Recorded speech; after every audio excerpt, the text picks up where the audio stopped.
I'm Lyra. I thought I had a marriage built on trust, until I woke up at 2 a.m. and overheard my husband whisper, "It's done. She'll never find out. $200,000. Gone. Sent to an account I'd never heard of." So before he could file for divorce, I froze everything. But that was just the beginning. Fake documents, anonymous threats. He didn't just want to leave me, he wanted to erase me. And now I can't stop wondering. How long had he been planning it? Was any of it ever real? Do you know what it's like to sleep beside someone who's already plotting your exit? I woke up to the kind of stillness that doesn't feel peaceful, it feels wrong. My hand instinctively reached for the other side of the bed, expecting warmth, a familiar shape, the quiet rhythm of his breath. But the sheets were cool, flat. He hadn't just stepped out. He'd been gone. Maybe he couldn't sleep. Maybe he needed water. I sat up slowly, rubbing the haze from my eyes. The apartment was quiet. Too quiet. Only moonlight spilled through the blinds, painting silver streaks across the floor. Then I heard it. A voice. His voice. Careful. Low. "It's done. She'll never find out." I stopped breathing. For a split second, I froze completely. Every instinct screamed to rush in and demand an explanation. But I didn't move. I stayed still, listening, rationalizing. Maybe it was work. Maybe he was watching a show. Maybe I misunderstood. Or maybe I didn't want to know. A faint laugh followed. Then the soft clink of glass. I crept to the hallway, each step feather-light, a quiet rehearsal in muscle memory. I caught the sound of the fridge closing. Footsteps. He was coming back. I darted under the covers just before the bedroom door opened. I lay still, breathing evenly, pretending. The mattress dipped. He settled beside me, his breath long, exhaling like someone who'd just offloaded a burden. I shifted slightly and mumbled, "Where were you?" "Bathroom," he answered without hesitation. "And the call?" "Client. East Coast stuff. You know how it is." I let silence do the rest. Then I rolled over and faced the window, heart pounding, thoughts racing. By morning, I still hadn't slept. Once he slipped into a deep snore, I got up. Quiet, barefoot. I walked to the kitchen and pulled my phone from the charger. I hadn't checked our joint account in months. That was Callan's role, his financial hat, as he called it. But this time, something in me refused to stay blind. I logged in. A transfer. $200,000 to something called Kale Enterprises. I stared at the name. It wasn't a client, not a vendor, not something we'd ever discussed. My stomach dropped. I refreshed the screen. The number didn't change. Gone. I snapped out of my fog, opened my private cloud, and uploaded everything. Screenshots, logs, transaction details. Triple encrypted. Sent it to a backup email no one else knew. I didn't confront him. Not yet. This wasn't some spontaneous betrayal. It was premeditated, strategic. And I've been a strategist for 15 years. At 6:48 a.m., I called the bank. By 7:15, the account was frozen. I still hadn't said a word to him, but I didn't need to. The morning crept in with a gentleness I didn't trust. I stood at the kitchen window, sipping lukewarm coffee, watching light scatter across the glass buildings downtown. The city was waking up, but inside our apartment, time felt suspended. Behind me, the bedroom door creaked open. Callan's footsteps were soft. Too soft, like a man who wanted to seem casual. "Morning," he said, voice laced with the kind of brightness I used to find charming. "Didn't think you'd be up this early." I turned, offered him a tired smile. "Couldn't sleep." He walked over, pressed a kiss against my temple. I didn't flinch, but I didn't lean in either. "Long night?" I asked lightly. He chuckled. "Yeah, had some stuff on my mind. You know how it is. Startup life never really clocks out." He moved past me and reached for the French press. As he poured himself a mug, I watched him.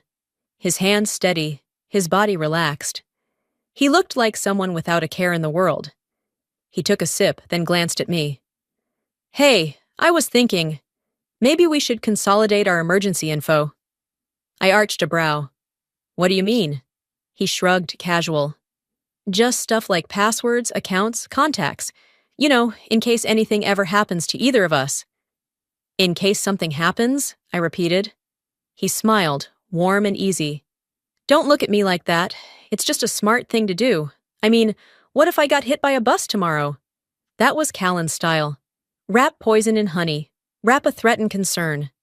I set my mug down. I'll think about it. Of course, he said quickly. No rush. Just figured it'd be good to have everything in one place, just in case. The words hung there. Innocent to an outsider. Alarming to someone who had seen the back end of a $200,000 transfer vanish into a ghost account.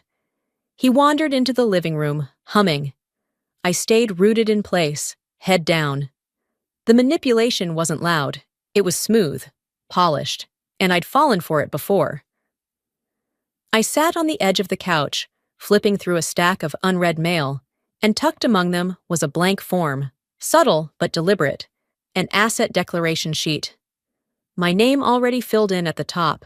He hadn't said a word about it. No, hey, could you look this over? No, mind signing this when you have a sec? Just slipped into the pile like junk mail, as if it had always been there.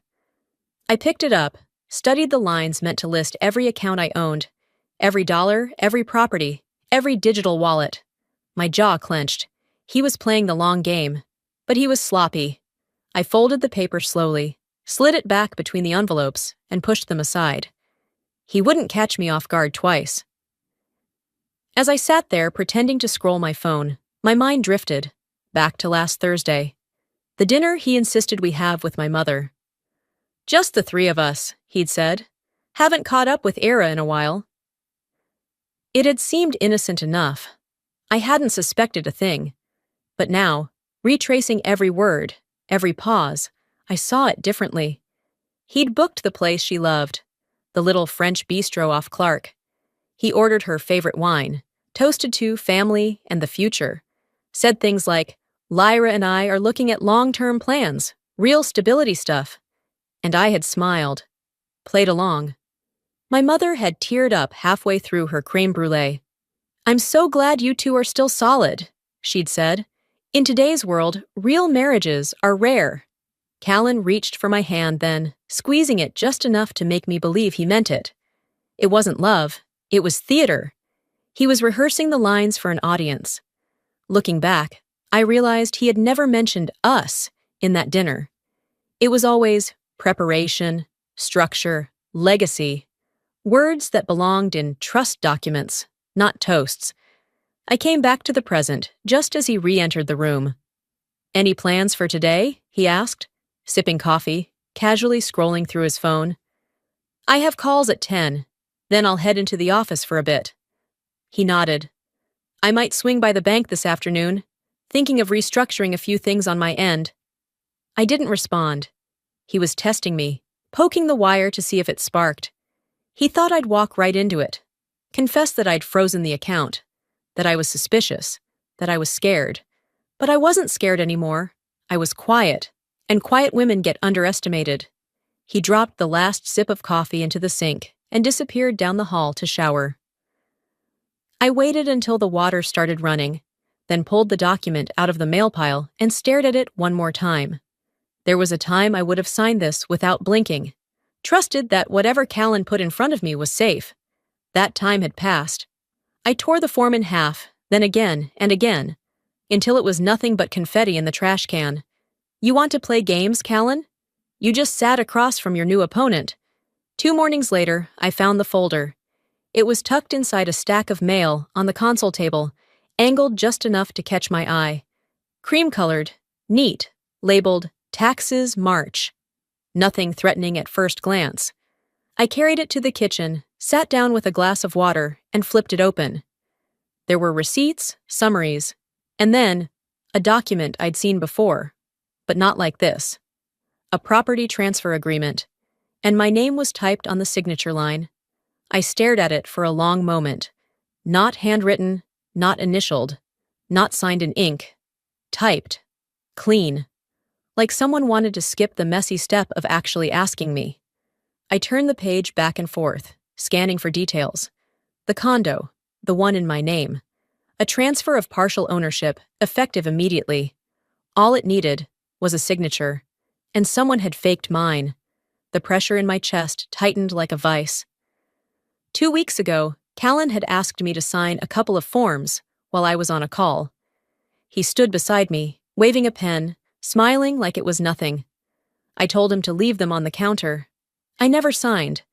I remember that moment with absolute clarity because I'd made a mental note to review the forms later, and when I came back, they were gone. Now here they were, slightly altered, rebranded as tax paperwork. This wasn't carelessness. This was deliberate. I took out my phone, snapped high-res photos of each page, and uploaded them to my encrypted cloud folder. Then I forwarded everything to Marin, my lawyer. No explanation, just a subject line. Callan, for reference. I didn't storm into the bedroom.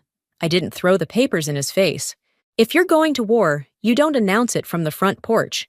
You prepare. I made it into the office that morning without breaking down, which, in itself, felt like a small miracle. My assistant, Nessa, met me with a cautious smile as I stepped into my glass-walled corner suite. "Morning," she said, voice a little too gentle. "You've got back-to-back starting at 9. "Perfect. Thanks, Nessa," I said, trying to focus. I was halfway through scanning a client brief when she knocked again, this time softly. I looked up. Her eyes didn't meet mine. "You're not gonna like this," she said, stepping inside and shutting the door behind her. "I just heard from someone on the admin floor." I straightened. "Heard what?" "Someone forwarded an email, anonymous sender. It's about you." My heart didn't race. It just went still. She pulled out her phone and handed it to me. I scrolled through the message slowly, reading each word as if it were printed in acid. "Be aware that Lyra Halden has a history of moving joint marital funds into unregistered crypto accounts under false LLC names. Her team should review financial ethics before allowing her continued access to client portfolios. No name, no proof, just enough ambiguity to stir suspicion." And it had been sent to my boss, and copied to HR. I handed the phone back. "Did you read it?" She nodded. "It's garbage. But the timing," I smiled faintly. "Yeah. The timing, that was Callan's fingerprint. Subtle sabotage, whispered damage." I returned to my desk, opened my email, and there it was, flagged as important. Subject: quick HR check-in today, 2 p.m. That's how it always starts. Quiet, polite. Then it snowballs. I stared at the subject line, not moving. This was what he wanted. If he couldn't control me with money, he'd try to destroy my name, my work, my credibility. Everything I'd built over 15 years of showing up early, delivering under pressure, climbing one rung at a time. I closed my laptop, stood up, and walked to the window. Below me, Chicago pulsed. Cold air and car horns and ambition. I could have screamed. But what was the point? Callan didn't want to fight fair. He wanted to rot me from the inside out. "You steal 200 grand, I whispered, "and still have the nerve to make me the villain?" I didn't cry. Not anymore. I watched my reflection in the window glass. Same eyes, same skin. But something had shifted beneath the surface. No more hesitation. No more hoping he'd stop. He had fired the first shot. Now it was my turn. By the time I stepped into HR the next day, I had already rehearsed every answer. The room smelled like printer toner and faint cologne, neutral, forgettable. My manager, Devin, sat with a polite expression that didn't reach his eyes. "We just wanted to check in," he said. "There's been a message circulating, nothing formal, of course, but we need to make sure everything's clean on your end. You understand." I nodded once. "Of course." He used words like protocol and standard inquiry, but the implication was clear. I was a liability until proven otherwise. I didn't flinch. I answered their questions, offered to supply any records they needed. and when it was over, I walked out with my head held high, but my fists were clenched so tightly inside my coat pockets that my nails left half moons on my palms. This wasn't fear anymore. It was something colder, more exact. Back at the apartment, the silence greeted me like an unwanted guest, the kind that sits too close and smells like old secrets. I dropped my keys in the dish and froze. Callan was already home. He sat at the kitchen island, calm, composed, drinking mineral water like it was scotch. "We need to talk," he said, barely looking up. I didn't respond. I hung up my coat, walked into the kitchen, and saw the folder in front of him. Cream-colored. My stomach sank. He slid it toward me with 2 fingers. Inside, petition for divorce. Filed that morning. He was asking for 50% of our shared assets and spousal support. I blinked. "Is this a joke?" He didn't smile. "We've grown apart, Lyra." I stared at him, searching his face for any trace of decency, but there was nothing. Just that corporate calm he wore when firing someone at a board meeting. "You stole from me," I said flatly, "then slandered me at work, and now you're suing me?" "I didn't slander anyone," he replied. "People talk. I can't control that." "Don't lie to me, Callan," I snapped. "Not now." He leaned back on the stool, completely unfazed. "You've been erratic, secretive. I thought maybe this was the cleanest way forward." "You thought," I echoed. "You always think, you calculate, but you forgot one thing." He raised an eyebrow. "Oh?" I stepped closer, dropped the folder on the counter like it burned. "I know everything." His expression didn't change, but the glass in his hand stopped halfway to his lips. "I know about Kale Enterprises. I know the signature you faked. I know about the email to my boss. I even know that you made it look like a crypto fraud, because that's exactly what you would believe a woman like me would fall for." Callan didn't answer right away. His jaw twitched, and then that familiar hollow smirk returned. "You don't want to do this, Lyra." My voice dropped to a calm I barely recognized as mine. "Is that a threat?" He shook his head slowly, voice low. "It's a warning." I stepped back. Something inside me clicked, like a gear sliding into place. The version of me that still wanted to believe this man was salvageable was gone. In her place was someone who knew better, someone who had nothing left to lose. "I already moved my assets, Callan." His face finally cracked, just slightly, but enough. The first flicker of panic. "I've been planning this longer than you think," I added. "You're not ahead. You're barely catching up." He stood up slowly, as if posture could reclaim control, but he didn't speak. I left him standing there, in our designer kitchen, surrounded by quartz countertops and empty intentions. I didn't slam the door behind me. I didn't look back. I took the elevator to the lobby, stepped out into the freezing wind, and pulled out my phone. I dialed the number from memory. Marin answered on the second ring. "Hey, what's going on?" "It's time," I said, voice firm. There was a pause. "What did he do now?" "He filed," I said. "He wants half, and he's playing dirty." Another beat. Then Marin replied, "Then so will I. Meet me at the office tomorrow. We start building." I nodded. "No more defense. I want to hit back." "You will," she said, "but we'll do it clean." I hung up and slipped the phone into my pocket, the air slicing through my coat like reality settling in.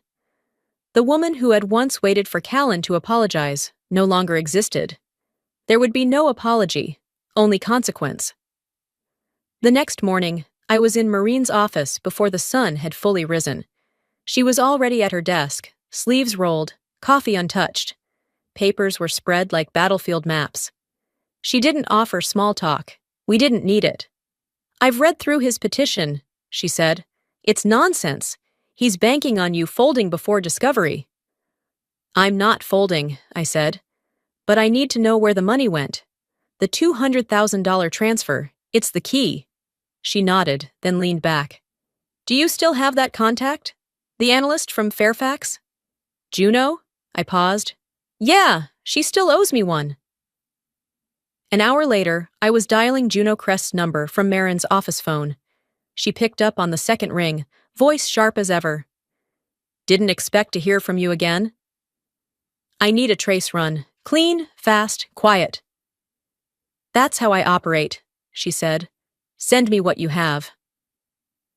By lunchtime, I had forwarded her the full transaction record, plus the screenshots of the Kale Enterprises deposit. Give me 12 hours, she said. I hung up. Maureen glanced at me. She reliable? She's better than reliable. She's the one who found a Cayman trail on an international wire fraud case 2 years ago when federal agents missed it. Maureen gave a single approving nod. Then we wait. But I didn't wait well. That evening, I paced through the condo. The apartment felt hollow, like even the walls were trying not to listen. I made tea, poured it out, picked up a book, put it down. Finally, around 11:42 p.m., my phone buzzed. Juno Crest. Found something. Can we talk now? We jumped on a call. Her voice was faster this time, more urgent. The $200,000 was routed through Kale Enterprises Lydiard, yes. But it didn't stop there. That's just the shell. I sat up straighter on the couch. Where did it go? 4 more transfers. Belize, then Zurich. All bouncing through shelf companies. But here's the kicker. 3 of the shell names tie back to one woman. She paused. Saris Kale. The name hit me like cold air against bare skin. Who is she? Used to run fraud rings. She's been flagged on financial watch lists for years. No convictions, but the paper trail's ugly. Most people in finance know her name, but no one ever sees her twice. I felt my pulse pick up. So Callan didn't just stash money. He partnered with someone like that? Juno replied, He's either desperate or arrogant enough to think he's safe working with her. I stood slowly, heart hammering. My husband wasn't just trying to escape. He was aligning himself with a professional manipulator. The lies were deeper than I imagined. I wasn't just dealing with betrayal, I was dealing with conspiracy. The next day moved in fragments. I went to work, took meetings, smiled at clients. But inside, I was building timelines, connecting dots, stitching together a strategy like armor. Late afternoon, Juno texted again. Juno Crest. We've got a problem. I called her immediately. They know I'm looking, she said.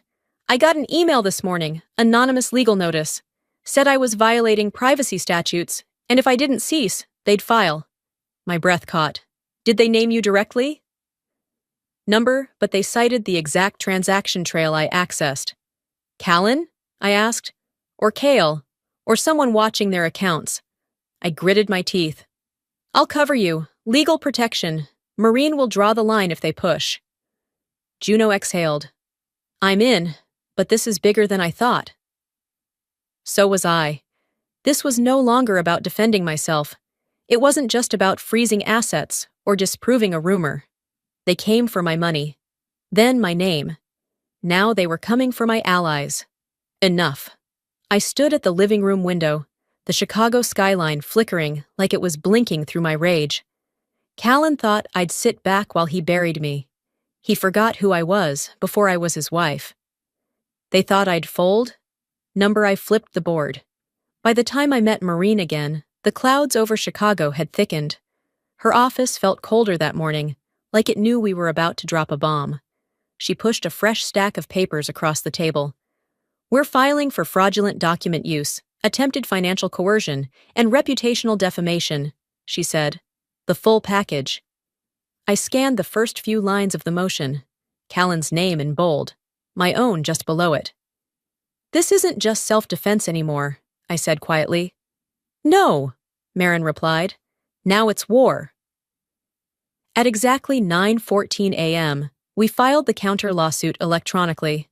The confirmation beep from the system sounded like a gunshot. A clean one. For the next several hours, there was silence. No emails from Callan, no sudden texts, no veiled threats disguised as concerns, which, in my world, was worse than noise. He's not staying quiet, I muttered that evening, pacing the apartment. He's recalibrating. Even the floorboards beneath my feet felt like they were holding their breath. I tried to work, tried to focus, but around 8:27 p.m., my bank app kicked me out mid-transaction. At first, I assumed it was a glitch. I re-entered my credentials. Access denied. Tried again. Then tried my secondary account, the one I used for small purchases and errands. Locked. I felt it instantly, that crawling feeling down my spine. Not fear, not yet, but something colder, familiar. I called the bank. After verifying my identity for the fourth time, the agent on the other end cleared her throat. "Ma'am, we flagged an attempted login from Fort Lauderdale, Florida, just an hour ago." I froze. "From what device?" "Untraceable, likely masked, but it pinged through a commercial IP, registered to a business name." I closed my eyes. "Kale Enterprises?" The silence on her end lasted a beat too long. "Yes, ma'am. That's what our system shows." I hung up and stood perfectly still in my kitchen, surrounded by clean dishes and humming appliances that suddenly felt too loud. They weren't just attacking my reputation. They were inside my accounts now, inside my daily life. I picked up my phone, called Juno. "They're hitting me digitally," I said without preamble. "Florida IP. They went for the backup account." Juno didn't curse. She was too professional for that. But her breath hitched. "They're escalating," she said. "This is intimidation. Classic Cirrus Kale playbook." "I'm not afraid," I said. "Good," she replied, "because it means you're getting close." We hung up, and within 30 minutes, I had a cybersecurity protocol team rerouting everything. New passwords, two-factor encryption, offline wallets, private routers. I even disconnected the smart fridge. You never know what's listening. That night, I didn't sleep. I built firewalls. I uploaded backup drives. I set up physical document redundancy. And when I was done, I sat at my dining table, stared at the framed wedding photo I hadn't taken down yet, and felt something shift again. Not anger, not sadness, precision. "You want to scare me?" I whispered to no one. "You'll have to try harder." I picked up my phone again, opened my notes app, and started drafting my court plan. Not just to defend what I had left, but to make them bleed where it hurt. Strategy. That's what I'd built my career on. That's how I'd survive this. They could hack my files, they could poison my name, but they forgot who wrote the blueprints in the first place. The elevator ride up to the courtroom was quiet. Marin stood beside me, flipping through her folder with surgeon-like focus. Her heels clicked sharply when we stepped into the hallway, a steady rhythm that kept my nerves from fraying at the edges. I sat down on the hard bench outside room 417, my palms flat on my knees, my spine tall. I wouldn't give anyone the satisfaction of seeing me shake. Marin glanced at me. "They're not ready for what we're bringing." I nodded, eyes locked on the door ahead. Callan arrived 5 minutes later with 2 lawyers in tailored suits and an arrogance that could have filled the entire floor. He didn't look at me. Not at first. But I saw the way his jaw tightened when he spotted Marin. Inside the courtroom, the air was stiff with silence. The judge entered, stern, unreadable. We all stood. Then Callan's attorney stood up. "Your Honor, our client has reason to believe that Ms. Halden has engaged in intentional financial misrepresentation. We've submitted evidence suggesting that she moved large sums of money without disclosing the intent, violating both fiduciary and marital trust." He passed a thick binder to the clerk, who handed it up to the judge. The documents were stacked with time-stamped screenshots, claims of cryptocurrency purchases, shell company registrations in Lyra's name. My name. They had created a fiction and dressed it in legal formatting. Callan looked smug, like a man who thought he'd already won the game before the pieces were even in place. Then it was Marin's turn. She rose slowly, unshaken, professional, her voice calm but cutting. "Your Honor, we've reviewed these documents. We've also submitted forensic reports from 2 independent analysts, Both confirmed that several of the alleged accounts in question did not exist at the time these transfers were supposedly made. She turned, handed her own folder to the judge. Furthermore, the email metadata and server paths proved that these documents were created after our client filed her counterclaim, suggesting motive and intent to mislead. The courtroom fell still. Even Callan's posture shifted, just slightly. A small crack in the marble. Marin continued. We respectfully submit a motion to dismiss Mr. Voss's claim in full and to file a defamation suit against both Mr. Voss and any known associates responsible for document fabrication. The judge took a moment, maybe two, flipping pages, reviewing timestamps. No one dared breathe. Then he looked up. Mr. Voss, he said slowly, your claims are unsupported. This motion is denied. My ears didn't register the rest, just the thud in my chest, hard, final, the kind of sound that silences storms. Across the aisle, Callan sat frozen. His lawyer leaned in and whispered something sharp. I didn't need to hear it. I could read it in Callan's eyes. Panic. Outside the courtroom, the hallway echoed with the shuffle of feet and whispered shock. I didn't wait. I walked past him, past his team, past every fake smile and casual glance. But Callan stepped into my path, low voice tight with rage. You think this is over? I didn't stop. Just wait, he hissed, louder this time. You don't know what I still have. I turned, just slightly, and met his eyes. I know exactly what you are. That was enough. He didn't speak again. He just watched me walk away, like a man watching the fuse burn, still convinced it wouldn't reach the dynamite. But it would. It was Juno who cracked the final code. She called just after 7 a.m., voice flat with disbelief. Lyra, the metadata, it's worse than we thought. I paused mid-step on my way to the kitchen. How bad? The files Callan submitted? The ones Cirrus prepared? Yeah? They were created 4 days after he filed the initial claim. He backdated them, deliberately. I didn't respond right away. Just let her words settle into place like puzzle pieces clicking in reverse. Juno added, It's clean. Undeniable. It's over if the judge sees this. I didn't need coffee anymore.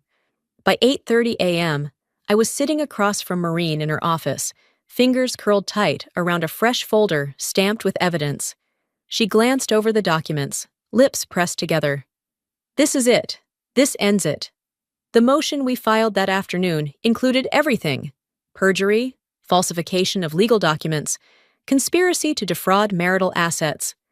Cirrus Kale was named as co-defendant for knowingly assisting and providing fraudulent documents. Juno's forensic breakdown attached at the end was bulletproof. Charts, timestamps, verification trails. Everything pointed to a carefully orchestrated digital lie. We submitted it just before closing hours. The final hearing was set for the next morning. It rained that day. Chicago's sky had a way of syncing itself with your heartbeat, and mine thundered steady and heavy as I walked into the courtroom. Callan was already there. He looked smaller somehow, not physically, but in presence. His suit still perfect, his hair still sculpted, but the shoulders were tighter, his gaze less cocky. He saw the folder in Maureen's hand and blinked twice. That's when I knew he felt it too. The judge took the bench and wasted no time. Marin presented the updated findings, walked the room through Juno's evidence, layer by damning layer. Callan's attorney tried to interrupt. Once. The judge waved him off. 10 minutes later, it was done. All claims submitted by Mr. Voss are hereby dismissed. The evidence supports fabrication. As such, the court recognizes Ms. Halden's counterclaim as valid and will be awarding damages accordingly. Legal costs will be assumed by Mr. Voss. Additionally, this court is initiating a referral to the state attorney's office regarding Ms. Kyle's potential criminal conduct. The gavel dropped like thunder. Callan didn't move. The courtroom emptied around us. He stayed frozen in his seat, knuckles pale, eyes locked ahead like he was still computing how this happened. Outside, I didn't speak, until he finally caught up to me in the lobby. "You think you've won?" he asked quietly. His voice wasn't arrogant anymore, just tired, hollow. I looked him in the eyes and said, "No." I just finally stopped losing. He didn't answer, didn't even try. I left him standing there like a man watching the scaffolding of his lies collapse all at once. Later that evening, I stood in my apartment, the same one Callan once tried to put in his name, and checked the accounts. Nothing had moved. Everything was exactly where it should be. Untouched, secure. For the first time in months, I let out a real breath. Not relief. Closure. I closed the financial dashboard and walked over to my desk. Opened my laptop. There was a document I hadn't opened since the beginning of this war, something I started the night I froze the first account. Now I picked it back up and started typing again. "This is my story now," I wrote, and this time I meant every word.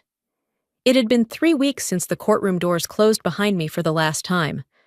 Long enough for the adrenaline to settle, not long enough for the quiet to feel normal. On a Thursday morning, I changed every password I owned.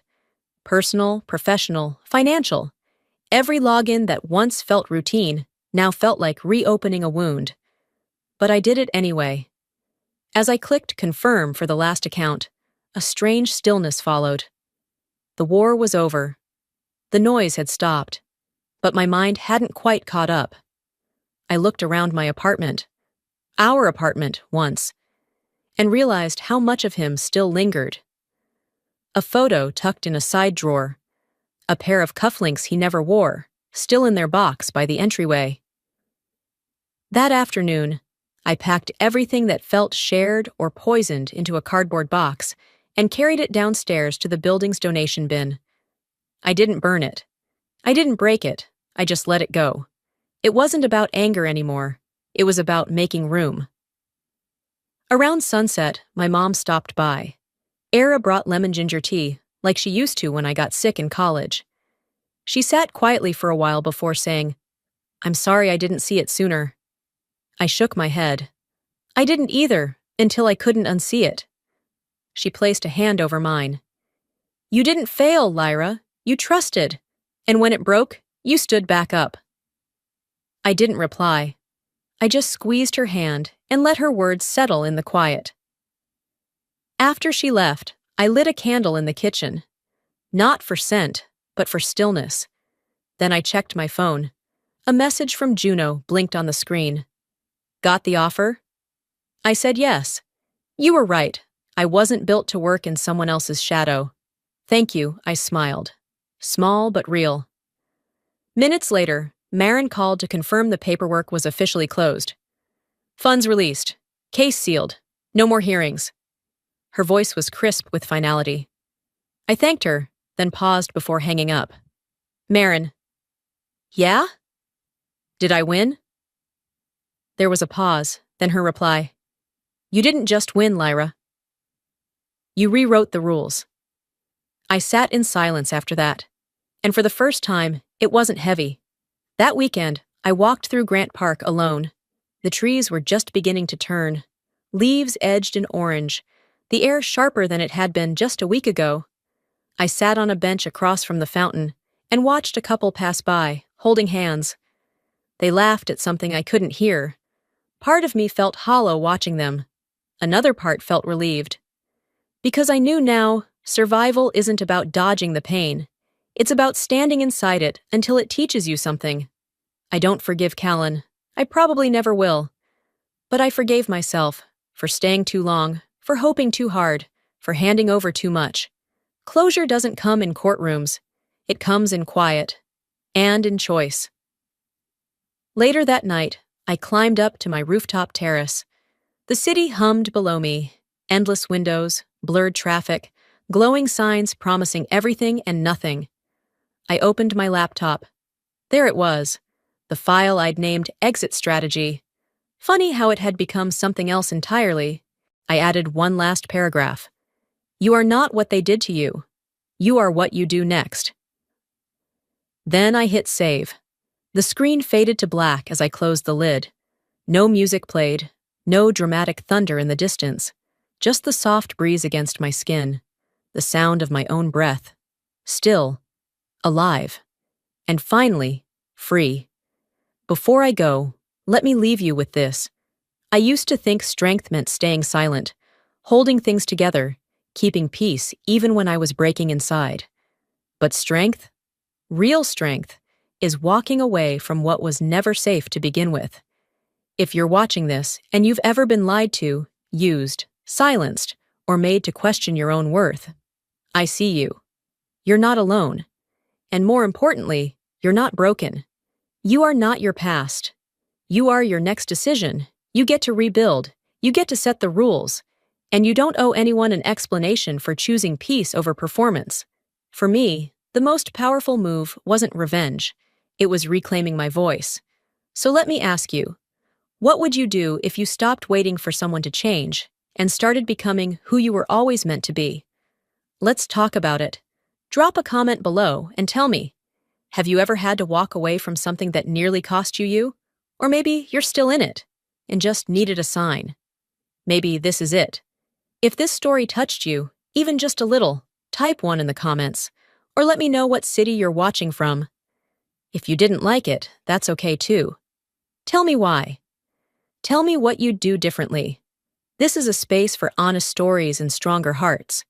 And if you want more true stories that hit deep, about betrayal, survival, healing, and hope, don't forget to subscribe to the channel. We've got more coming, and someone out there needs your strength too. You stayed with me till the end, and for that, I'm grateful. Until next time, take care of your peace. It's worth everything.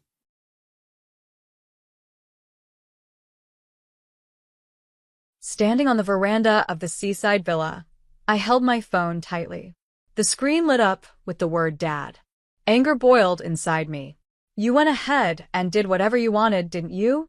I said, my voice shaking. On the other end, I heard my father, Aaron, sigh. "Jennifer, I thought you'd understand. Maria needs money. If we don't pay off the debt, well, family helps each other." I let out a bitter laugh. The same old excuse. I am Jennifer Aniston. My parents have always favored my younger sister, Maria. Even my earliest memories prove it. On my 6th birthday, I was thrilled to get the red bicycle I had dreamed of. But my joy was short-lived. Maria wanted it. "You're the big sister," my parents told me. "Let her have it." Just like that, my birthday gift became hers. The same thing happened when I started elementary school. I received a beautiful pencil case as a gift. Maria liked it, so I had to give it up. "Maria is still young," my mother said. "She wants what you have." It was always the same. When I asked to take swimming lessons, they immediately refused. "We're already paying for Maria's piano lessons," they said. Besides, she'd feel lonely if you went without her. Money was never an issue for Maria's activities: piano, ballet, painting. But for me, there was nothing. I wasn't allowed to do anything outside of school clubs. Even when I finished my homework and wanted to go out and play, I was told, "Help Maria with her studies." Both of my parents attended all of Maria's school events, but when it came to mine, they were always too busy with work. Even when I won first place in a race on sports day, no one noticed. Maria had fallen and was crying, so all the attention went to her. On an open school day, I gave a speech as class president. My parents didn't show up. They went to Maria's event instead. By the time I was elected class representative in 7th grade, I didn't even bother telling them. I already knew what they would say. But the moment I remember the most was in my 3rd year of high school. I worked so hard to get into my first-choice university, but my parents didn't seem to care. "Oh, that's nice," my mother said without much interest. "I'm more curious about Maria's mock test results." That evening at dinner, my mother cooked all of Maria's favorite dishes. It was supposed to be a celebration for me, but everything was about Maria. No one praised me for my hard work. No one shared in my happiness. For Christmas, Maria always got expensive gifts, while I got things like school supplies or clothes. Even when I needed money for travel expenses for my club competitions, my parents refused. "We need the money for Maria's piano lessons," they said. "Maria is sensitive. Maria is delicate. By the time I entered university, I had completely given up on my family. During that time, I met Adam in the windsurfing club. I was a freshman, a complete beginner, constantly struggling against the waves. Adam, on the other hand, was older and the club captain. On my first day of practice, I fell into the sea over and over again. I swallowed salty water, and my eyes burned so badly that I almost gave up. Then Adam reached out his hand to me. "Everyone starts like this," he said. I fell all day long when I was a freshman too. I can't explain how much those words meant to me. Until then, no one had ever been kind to me when I failed. One of my most unforgettable moments happened at the end of our training camp. At dusk, I was out in the water, still struggling with the waves. I hadn't been able to stand up even once that day, and this was my last chance. "Jennifer, the wind is shifting," Adam shouted from the shore. The moment I heard his voice, something clicked. I suddenly understood the wind's direction, the movement of the waves, and how my board felt beneath me. Before I knew it, I was standing on the waves. My teammates cheered, but all I saw was Adam's bright smile. "Don't tense up on the board," Adam told me gently. "Feel the waves and move with them." For some reason, those words touched my heart. No one had ever cared for me like that before. My parents only ever paid attention to Maria. "Jennifer, you've got talent," Adam said. "You have an amazing intuition for reading waves." It wasn't just his coaching that drew me in, it was his kindness, his warmth, and even the little playful expressions he made. A few months later, we started dating. After I graduated, Adam and I decided to turn our love for marine sports into a business. We started an import company. Everyone around us doubted us, especially my parents. They were completely against it. But we didn't give up. We worked hard to raise the money we needed to start our dream. I worked 4 part-time jobs while Adam borrowed money from his family. Our first office was a small apartment, a 45-minute walk from the nearest station. All of our furniture, desks, cabinets, and chairs, was secondhand. "This is our starting line," Adam said with a laugh. I laughed with him. Finding business partners was much harder than we expected. "You're too young. You have no experience." We got rejected over and over again. But we refused to give up. We attended marine sports tournaments, met athletes, and slowly built relationships. Over time, we started earning their trust. Our big break came when we met a small manufacturer in Italy. They had just started their business too, and wanted to expand into the USA market. Maybe they saw our passion because they agreed to give us an exclusive distributor contract. The night we signed that contract, we celebrated in our tiny office with a cheap bottle of sparkling wine and canned snacks. We talked about our future. Looking back, that was the real beginning of our journey. "How do you plan to survive with such an unstable business?" my father asked. "Maria is struggling, so you need to help the family," my mother said, still only thinking about her. My younger sister, Maria, had dropped out of university. She jumped from one part-time job to another and spent her time having fun. Every time she got into debt, my parents bailed her out. "She's just a poor child," they always said, making excuses for her. Meanwhile, they placed strict rules and high expectations on me. But Adam was different. He believed in my dreams. "If it's us, we can make it happen," he told me. Holding on to those words, we kept moving forward. One step at a time, our business grew. What started in a small warehouse became a recognized company in the industry. 6 years ago, we finally achieved our dream. We bought a vacation home. We found this house soon after we started searching. It sat on a hill, surrounded by trees, with an incredible view of the ocean. The moment we saw it, we knew. "This is the one," Adam said. I felt the same. My parents, of course, disapproved. "You don't need to spend so much money on something like this," they said. But their objection wasn't just about the house. They still hadn't accepted my work. I didn't care. This house was proof of the dream Adam and I built together. On our first night at the vacation home, we sat on the deck, looking up at the starry sky and listening to the sound of the waves. Adam held my hand. "Jennifer, let's grow old together here." Even now, those words warm my heart. But everything started falling apart with one phone call from my father. It was the morning of my second day back from a business trip to Southeast Asia. I was visiting the vacation home when my phone rang. "Jennifer, I need to talk to you," my father said. His voice sounded tense, like he was forcing himself to stay calm. "Did something happen?" I asked casually. At that moment, I had no idea that I was about to be dragged back into a harsh reality. "It's about your vacation home," my father began. Right away, I felt uneasy. "What about it?" "I've already sold it.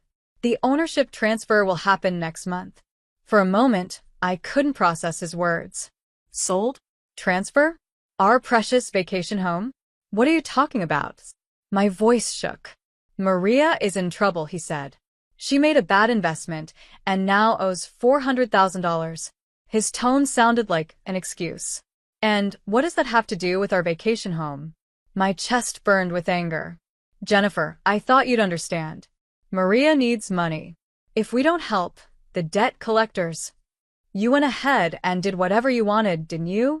I cut him off, my voice cold. My grip tightened on the balcony railing.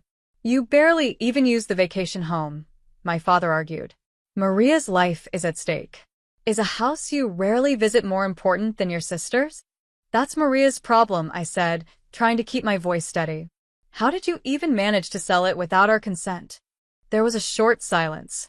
Then my father admitted, "I already had your signatures. The documents were prepared beforehand. You forged them." My heart pounded as the truth sank in. "Jennifer, listen. Maria isn't at fault. She was tricked." "No. This is a crime," I said firmly. "Selling the house without permission is fraud." My father gasped on the other end of the line. "The police? Don't be ridiculous. How can you bring a family matter outside?" "No, this isn't just a family matter. This is a crime." I gripped the railing tighter. "Dad, Mom, it's time you stopped cleaning up Maria's messes." I looked out at the vacation home, the place Adam and I had worked so hard for. It was where we dreamed, windsurfed, and stared at the stars, sharing our hopes for the future. "Jennifer, we're family, aren't we?" my father pleaded. "Helping each other is what family does." I let out a deep sigh. "Yes, we're family," I said, my voice firm. "And that's why I have to report you and Mom for fraud." I ended the call. Only the sound of the waves remained. The salty breeze cooled my flushed cheeks. I couldn't believe my parents had sunk this low. Their twisted devotion to Maria had finally crossed the line. Maybe part of this was my fault for not stopping them sooner. But enough was enough. I slipped my phone into my pocket and went back inside the vacation home. An hour later, my phone rang again. This time, it was Adam. "Jennifer, are you okay?" Hearing his voice, I felt a little calmer. "Yes, I just finished talking to my father. I got a call from the buyer," Adam said, his voice steady. "Turns out they're an old friend of mine from university." When I explained the situation, they understood immediately. "The sale has been canceled." I let out a deep sigh of relief. At least that's one problem solved. "Thank you, Adam." "I also heard from the police," he added. "They found the forged documents your parents used." His words made my chest tighten. How far were Mom and Dad willing to go? Adam arrived at the vacation home later that evening. Even though he was busy with work, he had come to check on me. "Are you okay?" he asked, his gentle voice bringing me comfort. Adam wrapped his arms around me, and the tears I had been holding back finally spilled over. "Why?" I whispered. "Why would they do this? Do they really think they can do anything as long as it's for Maria?" Adam stroked my hair softly. "You've done nothing wrong," he said. "In fact, I'm proud of you for standing your ground." His words sank deep into my heart. The next day, the police launched a full investigation. My parents were questioned for attempted fraud. My mother called me over and over again, but I didn't answer. A week passed. That evening, Adam and I sat on the deck of our vacation home, watching the sun set over the ocean. The sound of the waves crashing against the shore filled the air, bringing me a quiet sense of peace. "I remember," Adam said softly. "The day we found this place." I remembered too. The day we toured the property. We decided right away this was the one. The house was old, but fixing it up became part of our memories. We painted the railings, replaced the floorboards, and renovated the kitchen. Every bit of work was done by the two of us. Sometimes we argued, but even those moments now feel precious. Adam squeezed my hand. Jennifer, we're in this together. Whatever challenges come, we'll face them as a team. I nodded. My relationship with my parents may never go back to the way it was. But that's okay. This is our life, our choices. And this seaside vacation home is proof of our love. Meanwhile, the police investigation continued. As things unfolded, more details about my parents' actions came to light. They had always known the vacation home belonged to both Adam and me, yet they tried to sell it anyway. The forgery was carefully planned. For 4 months, they prepared everything. First, they faked my signature. Then, they copied Adam's signature to make the sale look real. To the real estate agent, they lied. Our daughter and her partner are moving overseas and can't take care of the property, they said. But the most shocking thing was what my mother did next. She spread false rumors in the neighborhood. Jennifer and her husband are drowning in debt. We have no choice but to clean up their mess. She was willing to destroy my reputation just to protect Maria. During police questioning, my mother broke down. Maria got caught in a scam, she admitted. At first, it was only $20,000. But before we knew it, it had grown to $400,000. My parents drained their savings and even sold land to cover the debt. But it still wasn't enough. So, they tried to sell our vacation home to make up the difference. Even then, my mother still defended Maria. Maria isn't to blame, she insisted. She was tricked. She's not as smart as Jennifer. It was said that even the police officer questioning her was speechless. My emotions were complicated. I couldn't believe my own parents had done this. Then one day, Maria called me. "How could you do this, sis?" she demanded. "Turning our parents over to the police is cruel." Even now, she saw herself as the victim. I answered calmly. "Maria, do you understand? They tried to sell the vacation home Adam and I love, just to pay for your mistakes. That's a crime. But we're family, aren't we? I'm really struggling here." I took a deep breath. "It's time you started taking responsibility for your actions. I'm done cleaning up after you." After hanging up, I felt completely exhausted. Since childhood, Maria had been spoiled, while I studied hard and worked responsibly. Maria, on the other hand, lived carelessly. Every time she messed up, our parents bailed her out. I lost count of how many times she got into debt. It started in her first year of college. At first, it was just $6,000 from a loan company. Her reason? I wanted to go shopping for luxury brands with my friends. Instead of scolding her, my parents made excuses. "She's just a young girl. It can't be helped," they said. Then, they paid off the debt immediately. 3 months later, we found out she had misused her tuition money. She spent it on trips with friends and new clothes. This time, my father took $60,000 from his savings to cover it. "Maria lacks life experience," they said. "It's normal that she doesn't understand money." Instead of teaching her a lesson, they defended her again. In her 3rd year, Maria suddenly announced that she was dropping out of college. Her reason? "I can't keep up with the classes." Soon after, she started working part-time at a restaurant. That's where she met a customer she started dating. Eventually, he introduced her to an investment scheme, and she lost $76,000. When I confronted her, she glared at me. "You wouldn't understand, Jennifer, because you're so smart," she snapped. "He's the only one I have." My parents begged her to break up with him. Somehow, they convinced her, but once again, they paid off her debt. By then, their retirement savings were nearly gone. And now, after getting tricked again by another fraudulent investment scheme, Maria owed $400,000. But this time, my parents had no money left. So, they tried to sell our vacation home to pay off her debt. "You spoiled her too much," I had always told my parents. But my mother would just shake her head. "Maria is fragile. We have to protect her." But their endless devotion to Maria wasn't helping her, it was destroying her. She had no sense of responsibility. She kept making the same mistakes over and over again, always insisting, "I'm the victim." When I decided to start my own business, my parents were strongly against it. You should just find a stable job, they said. You need to take care of Maria, too. But by then, I had already broken free. With Adam as my partner and supporter, I had started walking my own path. And yet, my parents still tried to take away the place that meant so much to us. I knew the total debt had grown beyond $800,000. Every time my parents defended Maria, they said the same things. She's not at fault. Society is just too harsh. Jennifer, you're lucky, so you should help. Now, those words felt like a cruel joke. In the end, they ruined Maria's life by spoiling her. And now they had almost destroyed ours too. Maybe they never really accepted what we do for a living, Adam said seriously. He was right. Selling our vacation home was just another sign that they never understood our choices. Maybe that's why they could so easily throw away something we cherished. But that's their problem, I said firmly. Our bond is something no one can break. Adam smiled gently. That smile always gave me strength. We had our own path, and the memories we created in this vacation home were proof of that. As autumn deepened, the sea grew rougher.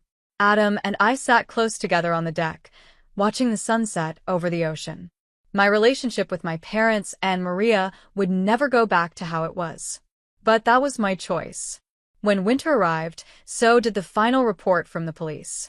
My parents were prosecuted and received a suspended sentence. They sent me apology letters, but I threw them away without reading them. I had learned an important lesson. Sometimes forgiving only allows people to keep doing the same wrong things. A year has passed.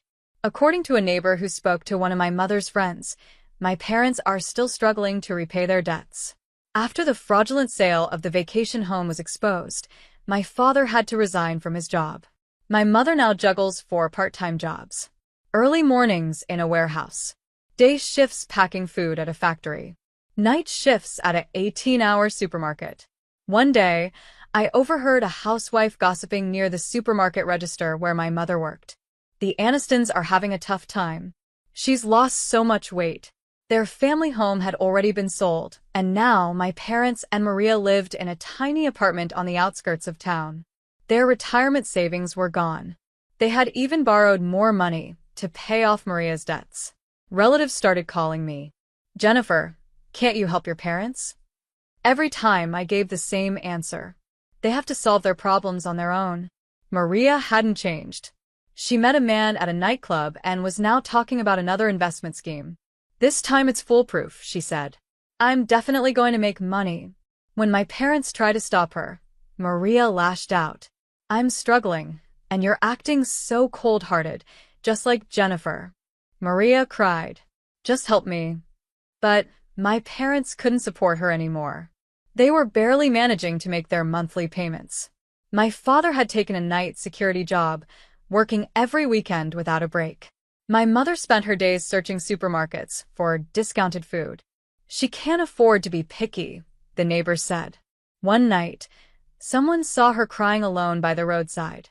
Maria, angry that my parents had abandoned her, turned all her frustration toward me.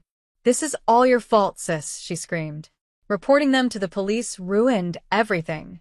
We could have fixed it all just by selling that stupid vacation home. One day, I ran into my mother at the supermarket. She looked like a different person.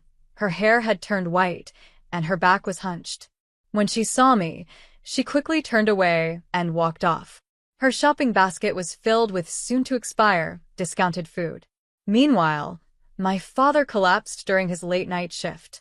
The doctor said it was from overwork, but he went back to work immediately. He knew that if they missed even one payment, the debt collectors would start calling again.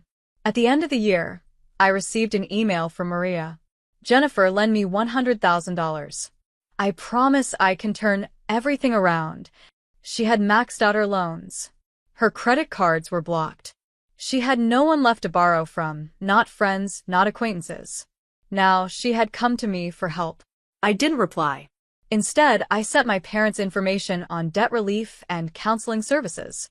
That was all I could do for them now. Why didn't we realize what was happening before it got this bad? The words of my mother's friend echoed in my heart. But this was the path my parents had chosen. Their blind devotion to Maria had destroyed our entire family. I let out a deep sigh as I gazed out at the ocean. That night, Adam came up behind me and gently wrapped his arms around my shoulders. "You're not at fault," he said softly. I nodded. I had made the right choice. It was painful, but it had to be done. "I've been thinking," Adam said, his face serious. "What if we use this vacation home for charity events?" "Charity?" I asked. "Yes. Let's give underprivileged kids a chance to experience marine sports." I was deeply touched by Adam's idea. Having experienced loneliness and being misunderstood by my own family, I wanted to support children who felt the same. "That's a wonderful idea," I said. Adam smiled and continued, "Your parents saw this place as just a piece of property. But to us, it's a place of dreams. If we can share that dream with others, it will mean even more." I reached for his hand. Adam had always understood the deepest parts of my heart. "Let's do it," I said with determination.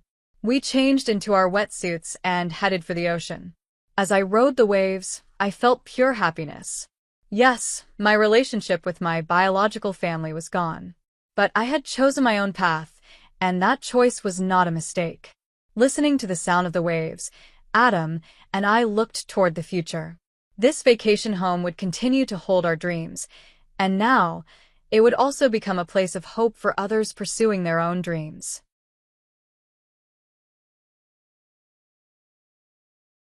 I grew up in a simple family with lots of love and good friends. I was just an ordinary person with an ordinary life, nothing special in how I looked or in my school and sports achievements. But I feel lucky to have had good people around me, and maybe that's why I tend to trust others easily. Because of this, people often call me naive or say, I see the world in a dreamy way. This story is about my difficult relationship with my mother-in-law, who bullied me despite my trusting nature. My name is Julie. I'm 35 years old and work as a salesperson. My husband Scott and I got married a year ago, so I still feel like a newlywed. I used to say, let's have a baby, but honestly, I was enjoying our newlywed life too much to rush into that. Scott's parents live about 40 minutes away from our apartment.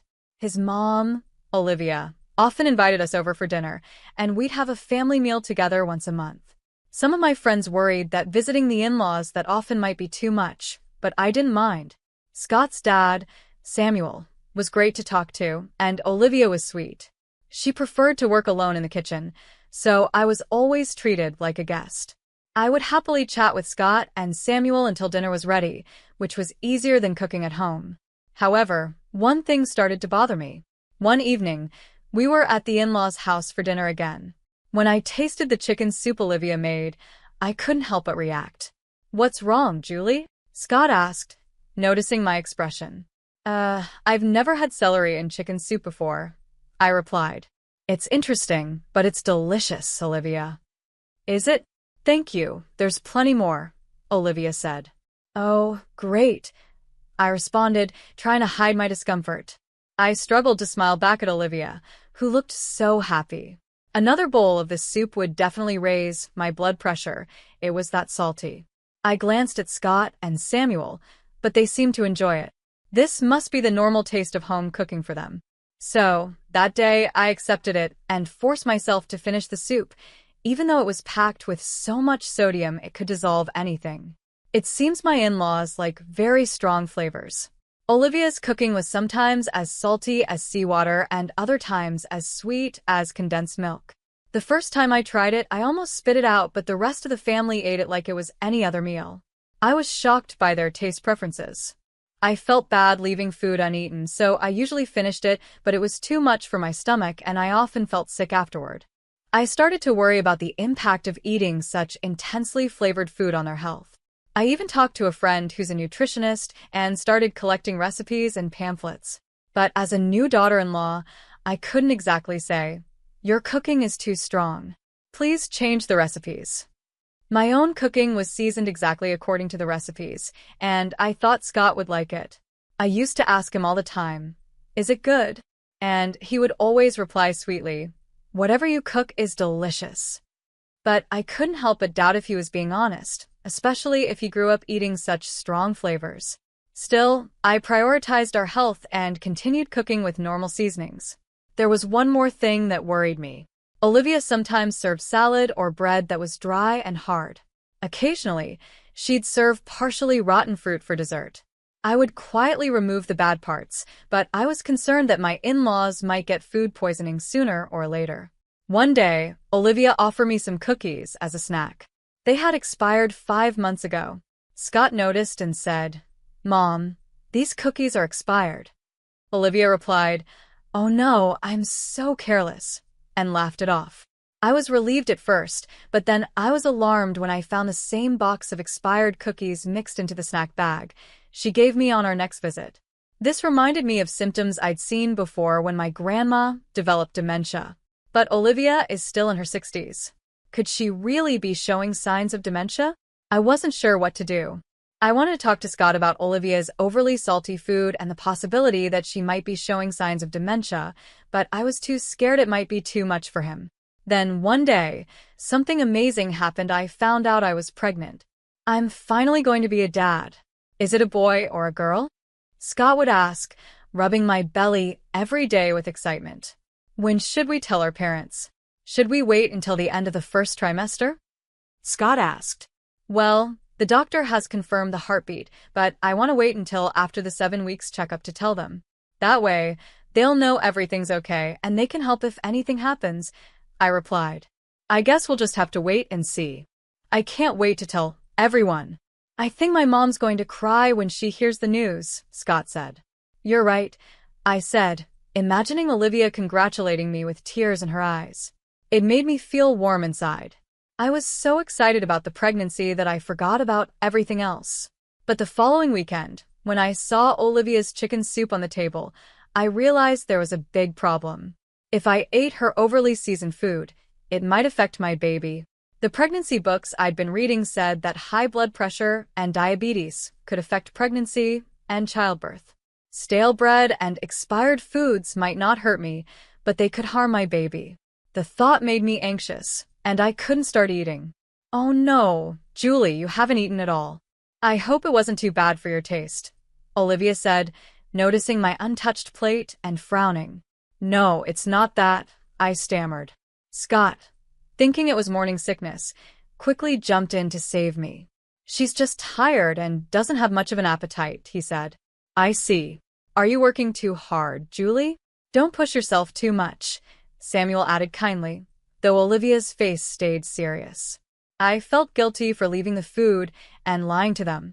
After everyone finished their meal, Olivia offered me a large brownie with ice cream on top, along with a cup of tea. "Have some sweets at least. I'm sure it will relax you," she said. "Thank you so much," I replied, thinking how thoughtful she was. I planned to at least take a bite, but lately sweets gave me heartburn. I noticed Scott had taken a smaller piece without the ice cream. I whispered to Scott so Olivia wouldn't hear from the kitchen. "Scott, can I switch with yours?" "Huh? Oh, sure," he said, passing me his plate. I cut a small piece with my fork. It was moist and soft. I took a bite and washed it down with tea. This brownie is a little hard," Scott said as he cut his in half and started to take a bite. Suddenly, Olivia burst out of the kitchen, shouting, "No, no." Her sudden outburst made my heart skip a beat. Scott looked just as confused as I was when Olivia snatched the brownie from his hand. "Why are you eating Julie's brownie?" "I gave it to her," Olivia said, sounding panicked. "What does it matter who eats it?" Scott asked, puzzled. "It does matter. That one is expired," Olivia blurted out. The room fell silent. We were all stunned by her unexpected confession. "That brownie was old?"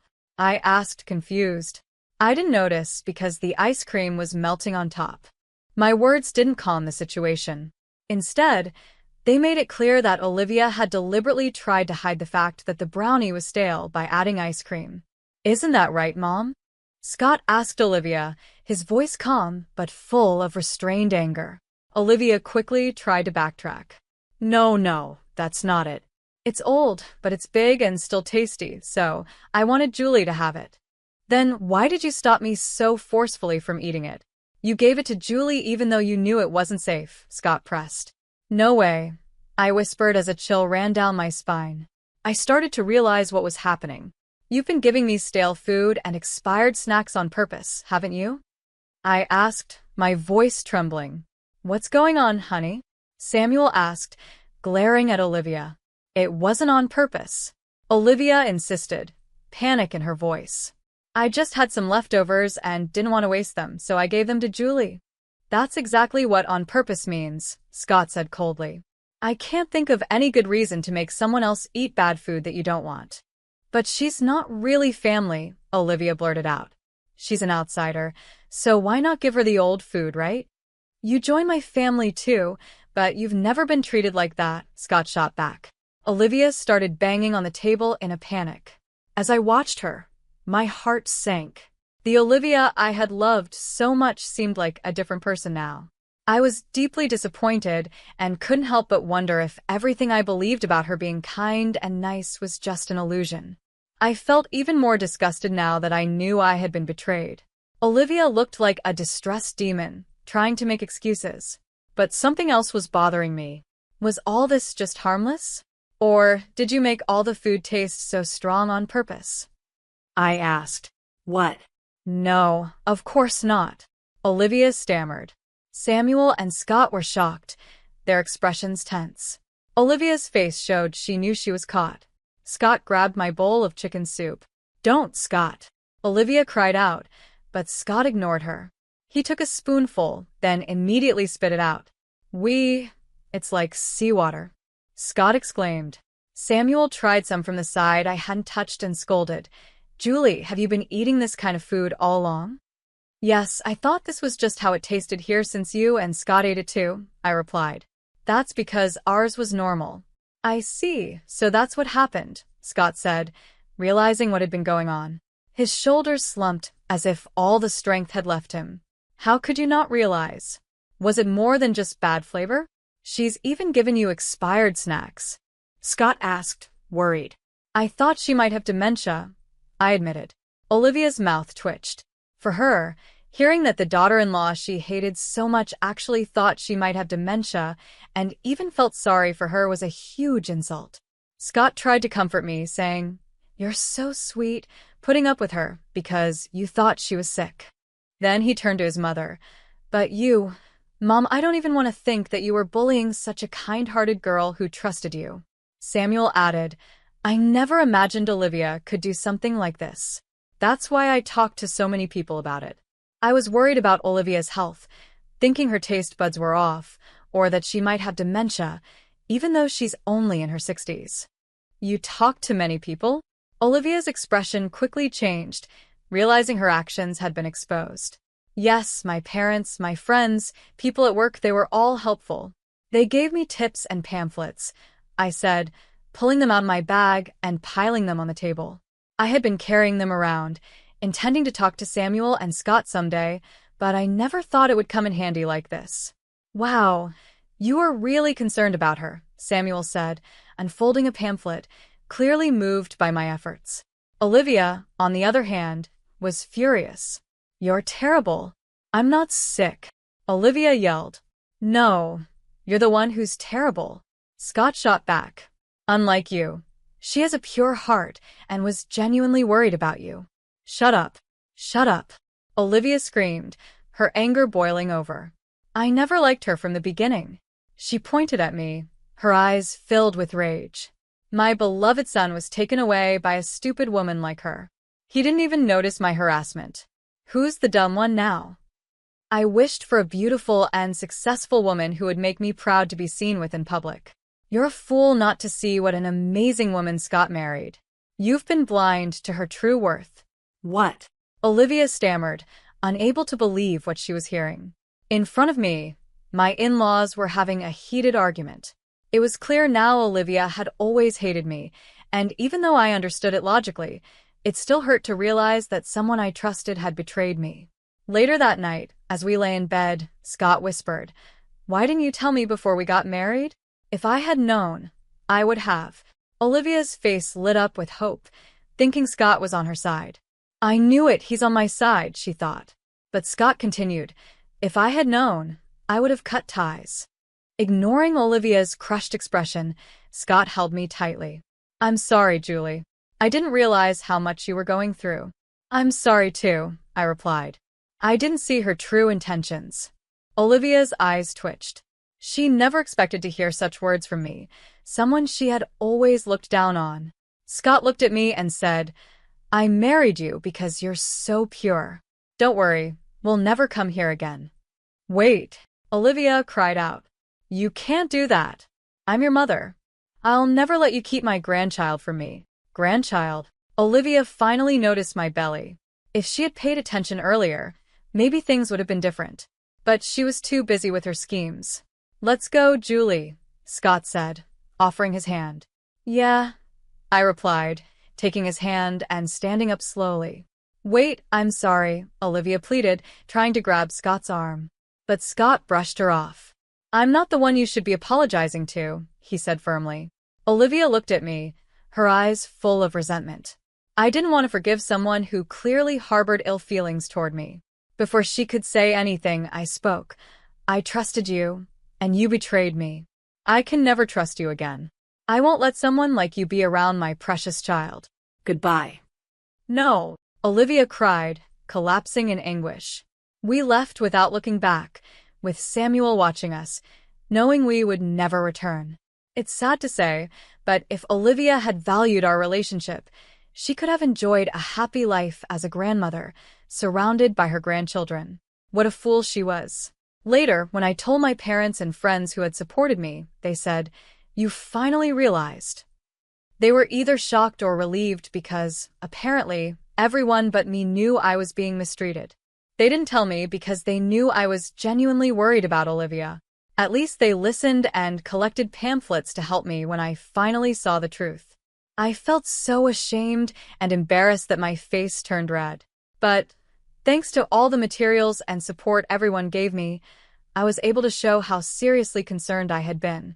Because of this, Scott and Samuel were completely on my side. I realized once again how truly blessed I am to have such good people around me. 5 years later, I've been busy taking care of our little son. Today is his first birthday. I'm hard at work preparing a birthday cake, fried chicken, and other dishes I'm not used to making. Scott has been a great dad, playing with our son and changing his diaper. In the middle of all this, I got a call from Samuel.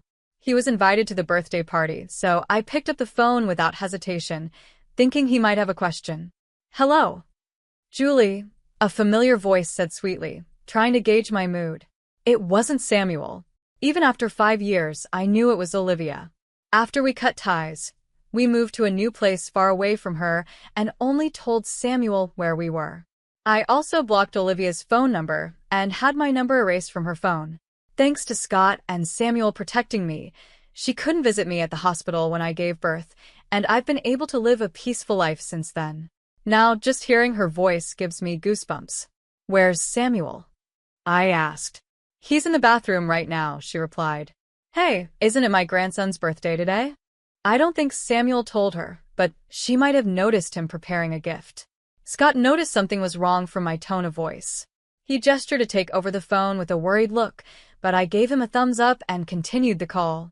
I'm a mother now, the innocent, forgiving wife I used to be is in the past. Listen, Julie, Olivia began. I really feel bad about what happened. I was wrong to do those mean things. I regret it so much. Huh? I replied. So, I want to see my grandson soon. I'll buy him lots of cute clothes and toys. Well, I don't need you to hide needles in or bug the toys, so no, thank you. I wouldn't do such a horrible thing. You fed me all that disgusting stuff. You're exaggerating. It wasn't that bad, was it? Too much salt, sugar, and mold. Too much of any of it could have ruined my health. But I mean it, I really regret what I did. I'm sure you're kind enough to understand. You're right, I said. People often say I'm kind. Yes, you are, they say. But it's not that I'm kind. I'm just naive and trust people too easily. If someone betrays me, I can never trust them again. So, Olivia, you'll never regain my trust, and I won't forgive you. I'll never let you see my precious son. Wait, Julie. Olivia's voice was desperate, but I heard Samuel and Olivia arguing in the background. I quietly pressed the end button. Sorry about that, I said. Scott sighed in relief, placing his hands on my shoulders. You're getting stronger, Julie. Of course, I replied. I'm his mother. Our son lay content in his crib. When he saw me, he flapped his hands happily. I picked him up and rubbed my cheek against his. His small, soft body and the faint scent of milk from his mouth filled me with a deep, protective love. I realized that for my son, I could be as gentle as an angel or as fierce as a demon. I'm no longer just the gentle, naive wife I used to be. Oh, it smells so good, Scott said as the birthday cake baked in the oven. Our son cooed happily, and we both smiled broadly. There was a time when I was oblivious to the malice of others, carefree and happy. But that was because I was surrounded by people who protected me. Now, it's my turn to protect my family. I'm determined to grow stronger and stronger so that these happy days will continue for a long time.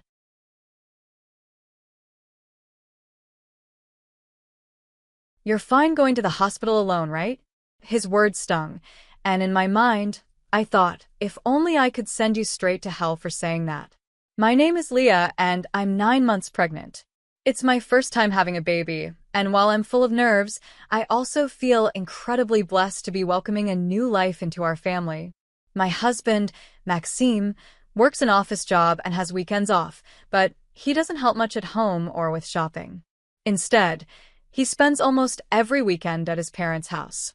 They live nearby, and even though there's no real reason for him to visit so often, he's deeply attached to them. Since I became pregnant, I've been careful about lifting heavy things. For example, when I need to buy heavy items like a bag of rice, kind friends often help me out. My daily routine is quite simple. I wake up early, make breakfast for Maxime, and see him off to work. After that, I do the cleaning, laundry, and shopping. When I get back home, I start preparing dinner. Only after finishing everything can I finally relax. While on maternity leave, I started blogging as a new hobby. Every day, I write a diary and post photos of little things that make me happy, meals I cook, the blue sky, flowers in the garden, and more. Friends and acquaintances leave kind comments, and journaling has become a small but meaningful joy in my life. One evening, as I was making dinner, Maxime came home. As usual, he tossed his bag and jacket carelessly onto the sofa. I sighed, picked them up, and hung them on the coat rack. Welcome back, I said, trying to keep my tone light. I made hamburgers for dinner. I'm taking a bath, he replied curtly and walked straight to the bathroom without a second glance. It's been 3 years since we got married, and Maxime's kindness and consideration have all but disappeared. Sometimes I wonder if this is what marriage is supposed to be like. But honestly, I've given up trying to change things. When Maxime returned from his bath wearing his pajamas, I handed him a drink. Where's the beer? He asked, glancing at the bar. I'm sorry, I said quickly. I forgot to buy it today. I'll get some tomorrow. Maxime's mood shifted instantly. His expression darkened, and he snapped, Seriously? Go to the convenience store now. I froze for a moment, his sudden anger catching me off guard. This was just another reminder of how little respect or care he had for me. I felt irritated. Why was he asking his pregnant wife to go out and buy beer? If you want it so badly, why don't you go get it yourself? I said. It's hard for me to move around with this big belly. Hearing that, he became even angrier and started shouting. You're the one who forgot to buy it. It's your job to fix that mistake. Just because you're pregnant doesn't mean you deserve special treatment. My mom always said it's important to stay active for your health. Knowing he wouldn't calm down easily when he was angry, I reluctantly decided to go to the convenience store. When I arrived, I bumped into Camille, my neighbor. Oh, Camille. Good evening, I said, trying to sound cheerful. Good evening, Leah. Did you forget to buy something too? I ran out of sauce, so I came here, Camille said, her cheerful tone lifting my spirits a little. My husband really wanted beer, so I came to get it, I replied. Why didn't he just go himself? Camille asked, looking surprised. That's exactly what I said, but he wouldn't listen, I said with a sigh. It sounds like you're having a tough time, Leah, Camille said sympathetically. We walked together for a bit before parting ways at the crossroad. When I got home, I found Maxime lounging on the sofa, watching TV. He hadn't even cleaned up after dinner. "What took you so long? What were you doing?" "Give me the beer," he said in an annoyed tone. His rude words and insensitive attitude made my heart ache. Without saying a word, I handed him the beer and started cleaning up after dinner. How could he say such things to me, especially while I'm pregnant? I thought to myself. I wanted to say something back, but I didn't want to start another fight. So I kept quiet. After cleaning up, I ate my dinner, took a relaxing bath, and headed to bed. The next morning, Maxime acted like nothing had happened. He seemed like the type to forget everything after a good night's sleep. But I couldn't forget his words from the night before, and I chose to ignore him. "Why are you making that face so early in the morning?" Don't take it out on me, he said. "I'm heading to work now, so try to be a little considerate.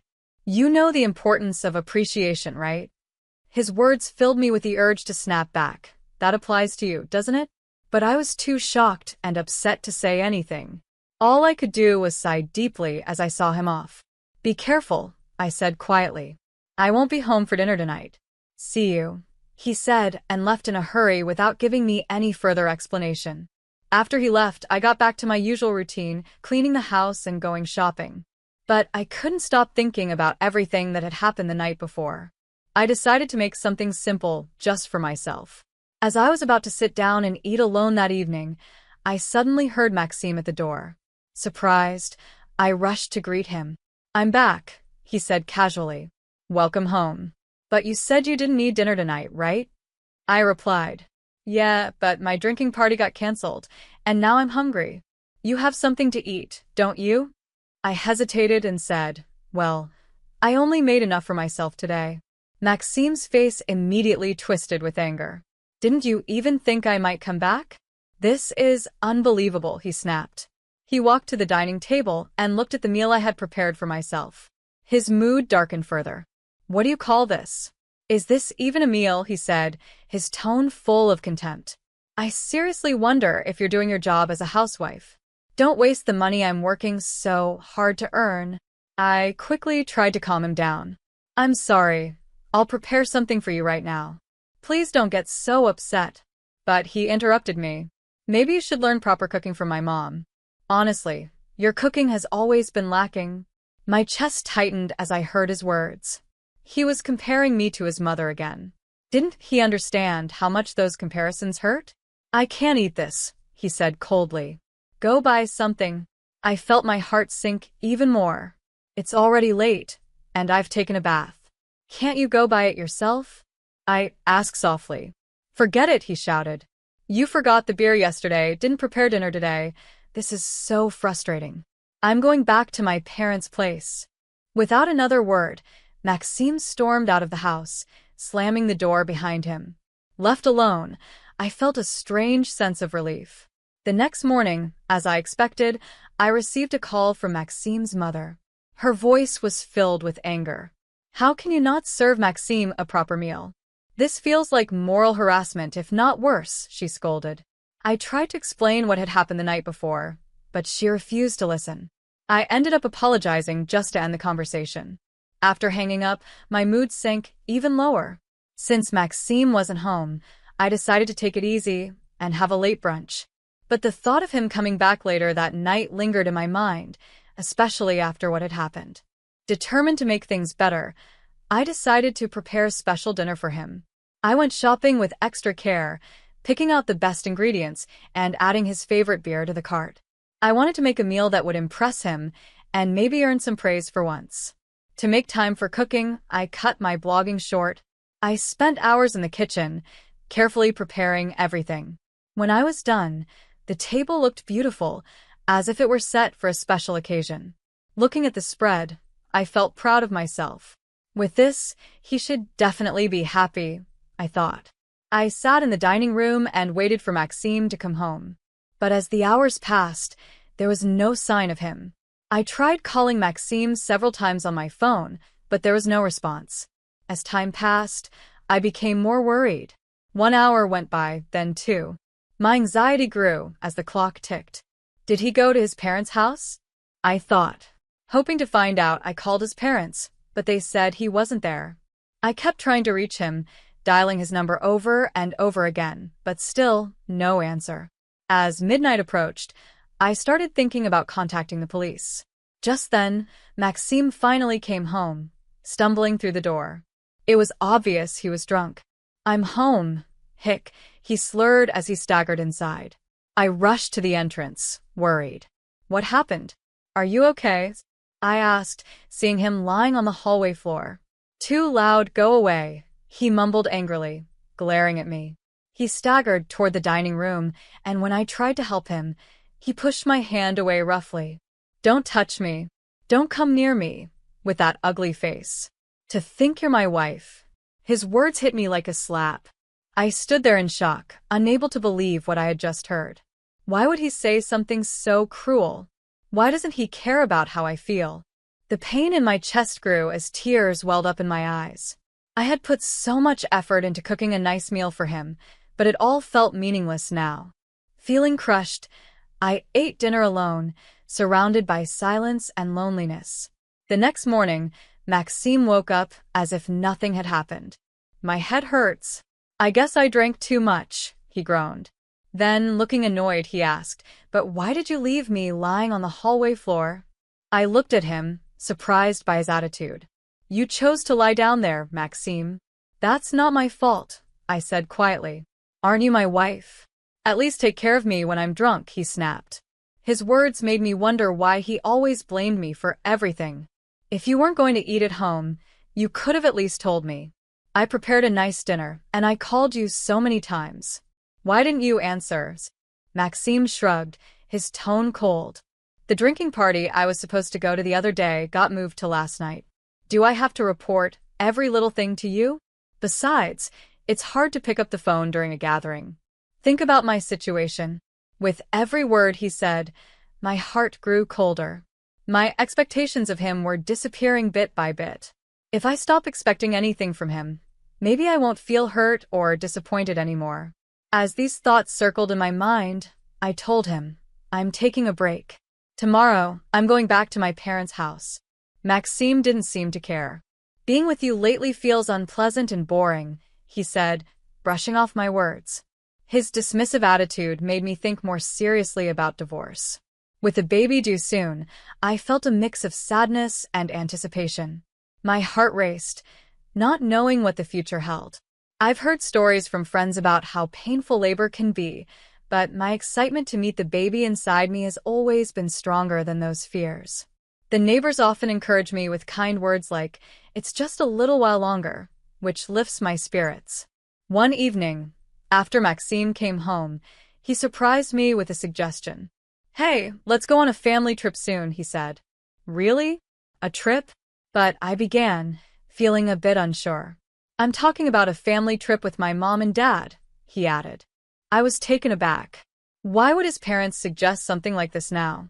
There's always been tension between me and Maxime's parents.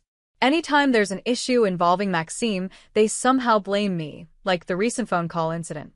The idea of traveling with them felt strange, especially so close to my due date. "I'm about to give birth soon," I said cautiously. "Traveling far might be risky." Maxime dismissed my concerns. "How many times do I have to tell you? Just because you're pregnant doesn't mean you're sick. My parents are being thoughtful by inviting us." "But what if something happens?" I asked. "It'll be fine. Everything's already planned. We're going for 2 nights and 3 days next week," he said firmly. "What? Next week is my due date. That's cutting it too close. Just do as you're told and prepare for the trip." "End of discussion," he said before leaving the room. I was left feeling uneasy and unsure about what to do. The next day, I confided in a close friend and explained the situation. She was clearly worried and said, "That's way too much to ask of you. You need to put yourself and the baby first." I tried to figure out how to refuse the trip, but before I knew it, the day had arrived. "I'm not feeling well today," I told Maxime. "I'm worried about the baby, so I think I'll stay home and rest." Maxime wasn't convinced. "You can rest in the car. It's not a big deal. Just bring your luggage. We're going to my parents' house, so hurry up." As I climbed into the car, I couldn't shake the feeling that something was wrong. Are you sure this is okay? I asked nervously. After loading the luggage, I sat in the passenger seat. Suddenly, I felt something warm around my feet. Looking down, I saw water spreading. Oh no, I thought. Maxime, my water just broke. I said urgently. Please take me to the hospital right now. Maxime froze for a moment, shocked. Are you serious? Yes. The baby is coming. We need to go to the hospital immediately, I said, panicking. As I tried to keep calm, Maxime grabbed a towel and started wiping the water in the car. Then he did something completely unbelievable. He opened the passenger door and said, "Get out." What? I gasped in shock. Maxime, we need to go to the hospital now. You're making a mess in the car. Get out, he insisted. Are you serious right now? I cried, completely stunned. Yes, I said, get out. I need to clean the car first. Before I could protest further, he grabbed me and pulled me out of the car. I stood there, in disbelief, unable to comprehend what was happening. Maxime said angrily, I can't believe this. We were supposed to be on a family trip. Just go to the hospital by yourself. I was too shocked to respond. Wait.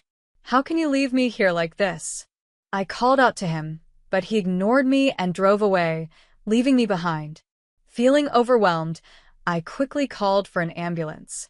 Just then, someone approached me and said, Leah, are you okay? It was Camille, my neighbor, looking concerned. She immediately understood what was happening and quickly arranged for a special taxi to take me to the hospital. She stayed by my side, comforting me the entire time. Tears rolled down my face as I realized how much her kindness meant to me. Thanks to Camille, I arrived safely at the hospital. On the way there, she held my hand and encouraged me, staying with me until I was taken to a room. As I was being transferred, I made a silent promise to myself, Maxime will pay for this. Even as the labor pains grew stronger, Camille held my hand, refusing to leave my side. She also contacted my parents, who rushed to the hospital and arrived looking deeply worried. Camille whispered something to them before the three of them stepped out of the room to talk. As the contractions became more intense, my phone vibrated from across the room. Who is it? I asked. My parents glanced at the screen and said, It's Maxime. They looked displeased, but I decided to take the call. The moment I answered, Maxime's panicked voice came through. Help me, he said, sounding desperate. But I was in no mood to talk to him. Without saying anything, I hung up. My parents turned off my phone, but Maxime kept sending messages. I ignored everything as the labor pains took all my focus. Finally, I was moved to the delivery room. After what felt like forever, I heard the sweet sound of my baby's first cries. Exhausted but relieved, I saw my parents and Camille standing nearby with warm smiles. I closed my eyes, feeling comforted by their presence, and drifted off to sleep. When I woke up a few hours later, I found myself lying in a hospital bed. Rubbing my eyes, I noticed my parents sitting next to me, their faces full of concern. Are you okay? My mom asked gently. I nodded, still feeling tired and unable to sit up. My dad, looking emotional, wiped away tears as my mom consoled him. The postpartum period can be exhausting, she said softly. Seeing their love and concern brought a smile to my face. How's the babies? I asked. My parents told me that the baby was undergoing some tests, but would be brought back soon. I noticed Camille wasn't there and glanced around, wondering where she had gone. Sensing my unspoken question, my mom said, Camille left a little while ago.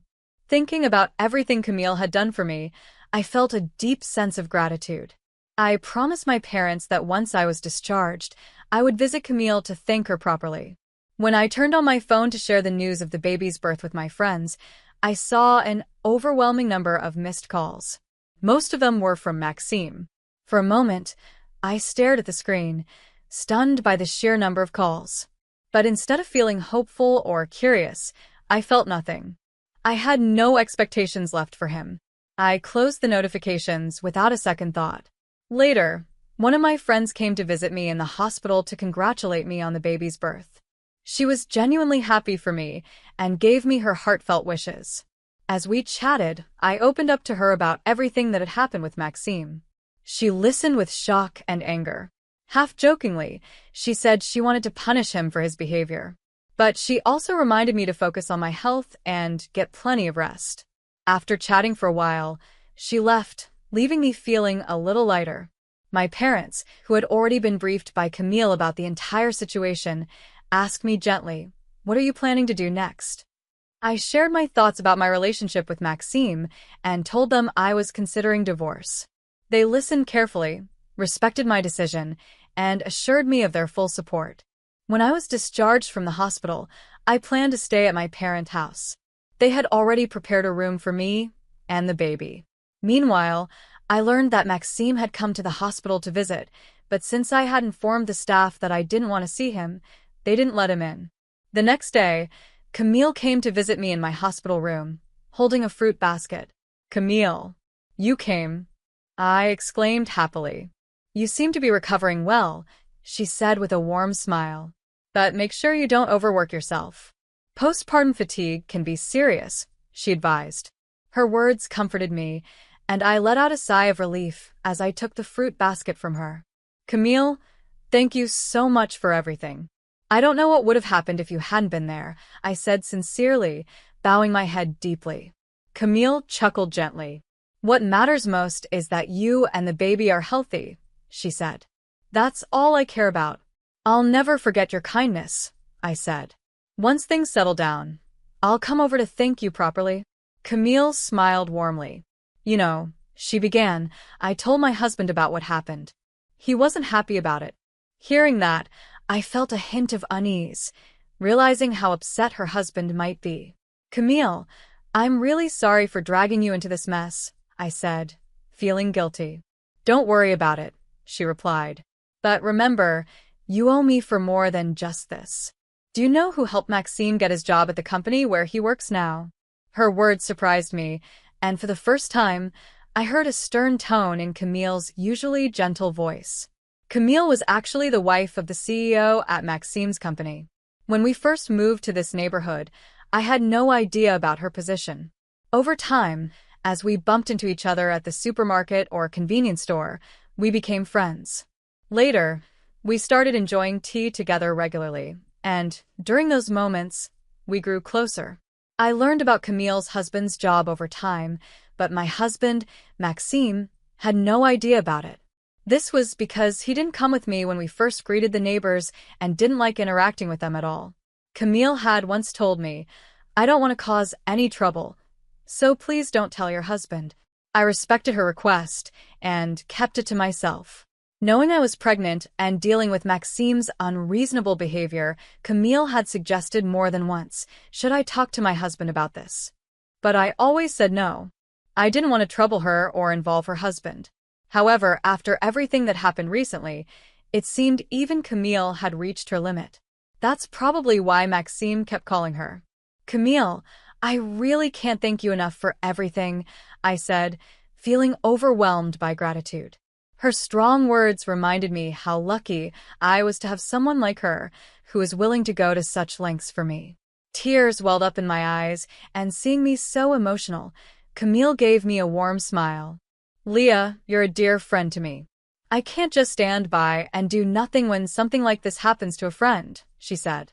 Our conversation was filled with sincere words and smiles, but the messages from my husband didn't stop. Despite the endless notifications, I ignored them all. Thinking about the divorce cleared my mind. All I wanted was to focus on how I could move forward with my baby and create a peaceful life for us. As I was getting ready to leave the hospital, a close friend came to visit me. She handed me her phone and said, "You need to see this." On her phone was a post that had gone viral on a popular social media platform. Curious, I asked her what it was about. She explained that she had posted about my husband's recent actions online. My friend had a huge following on social media, and one of her followers had replied to her post. That follower had, by chance, recorded a video of the scene where my husband yelled at me and forced me out of the car. The follower, wanting to protect my privacy, blurred my face in the video and, with my friend's permission, shared it online. The video spread quickly, and soon people identified my husband and even the company he worked for. What? I had no idea it had gone this far, I said, shocked. Smiling gently, my friend said, "Well, they brought it upon themselves, didn't they?" It was clear to me now that my husband's actions and the consequences he was facing were a result of his own choices. One of Maxime's friends had apparently confronted him about the situation. My husband tried to defend himself, saying, "I had a prior travel commitment with my parents that day. I had no choice but to let things play out." Because of what had happened, not only was my husband facing criticism online, but his parents were too. The story spread quickly, even in the neighborhood where my in-laws lived. On social media, people were talking about my husband's behavior, and even his parents became a topic of discussion. Suddenly, my phone started ringing. When I checked, I saw it was a call from my mother-in-law. My friend, looking at the screen with interest, suggested, "Why don't you pick up and give her a piece of your mind?" But I was so tired of it all. I didn't even have the energy to argue. I decided to ignore the call. Soon, my missed calls log was filled with calls from my husband, my father-in-law, and my mother-in-law. Since the incident went viral on social media, even the hospital staff seemed to know about my situation. They treated me with genuine kindness and support. Whenever my husband or in-laws tried to visit or call, the hospital staff made sure they couldn't contact me. As my discharge date got closer, I had one big worry. What if my husband and in-laws were waiting outside the hospital? My parents reassured me. "You have nothing to worry about," they said. But the thought of my baby being in danger made me anxious. On the day of my discharge, my parents were helping me pack my things when I suddenly heard my husband's voice shouting, "Leah," followed by the loud voices of my in-laws. Before I could panic, a group of men in black suits appeared out of nowhere and surrounded me, creating a protective barrier. Confused, I watched as one of the men gently opened the car door and said, "Don't worry. We're here on sir's request to protect you." It seemed my parents were already aware of this. My mom smiled and said, "Didn't I tell you there's nothing to worry about?" Hearing her words, I felt relieved. I got into the car smoothly while my husband and in-laws, clearly intimidated by the bodyguards, didn't dare come closer. I can't even begin to express how grateful I felt toward Camille for arranging all of this. She went above and beyond to protect me and my baby. The only thought in my mind was how I could repay her kindness. My parents felt the same way. "We need to find a way to show Camille our gratitude," they said in unison. As I started my new life with my baby, things were peaceful and smooth.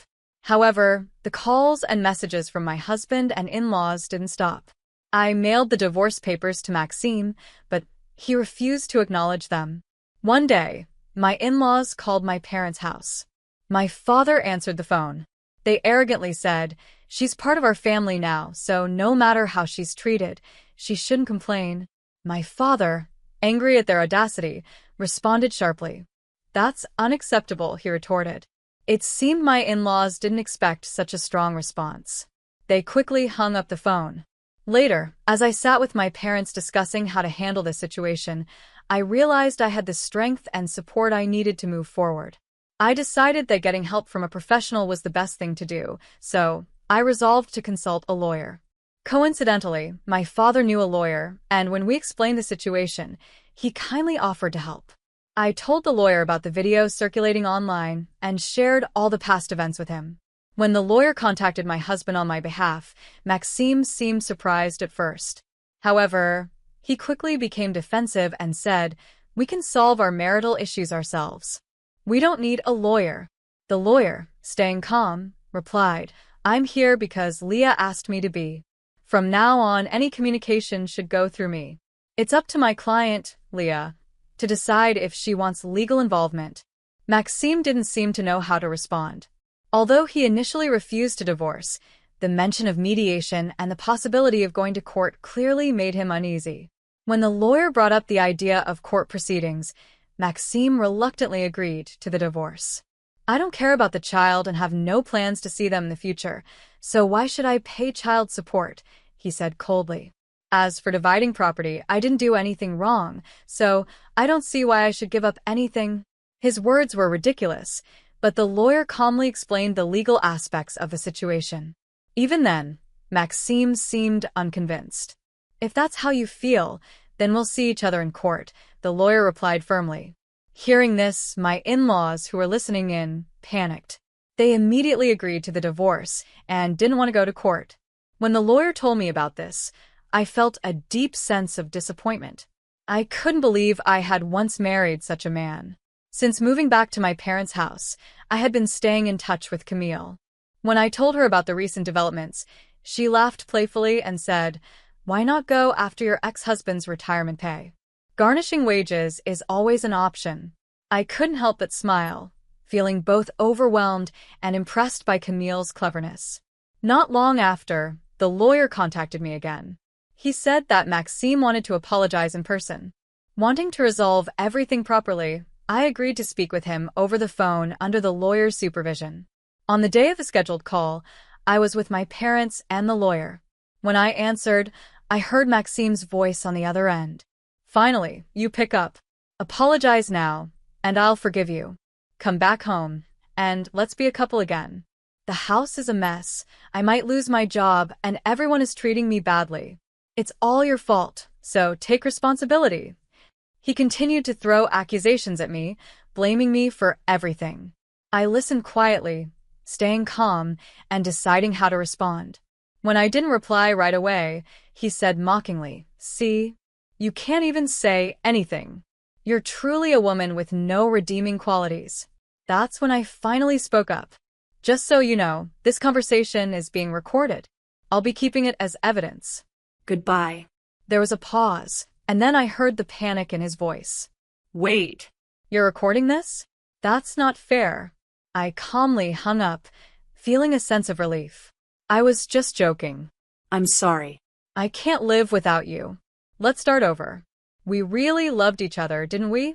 I promise I'll do better from now on," Maxime said desperately over the phone. After hearing those words, I immediately hung up.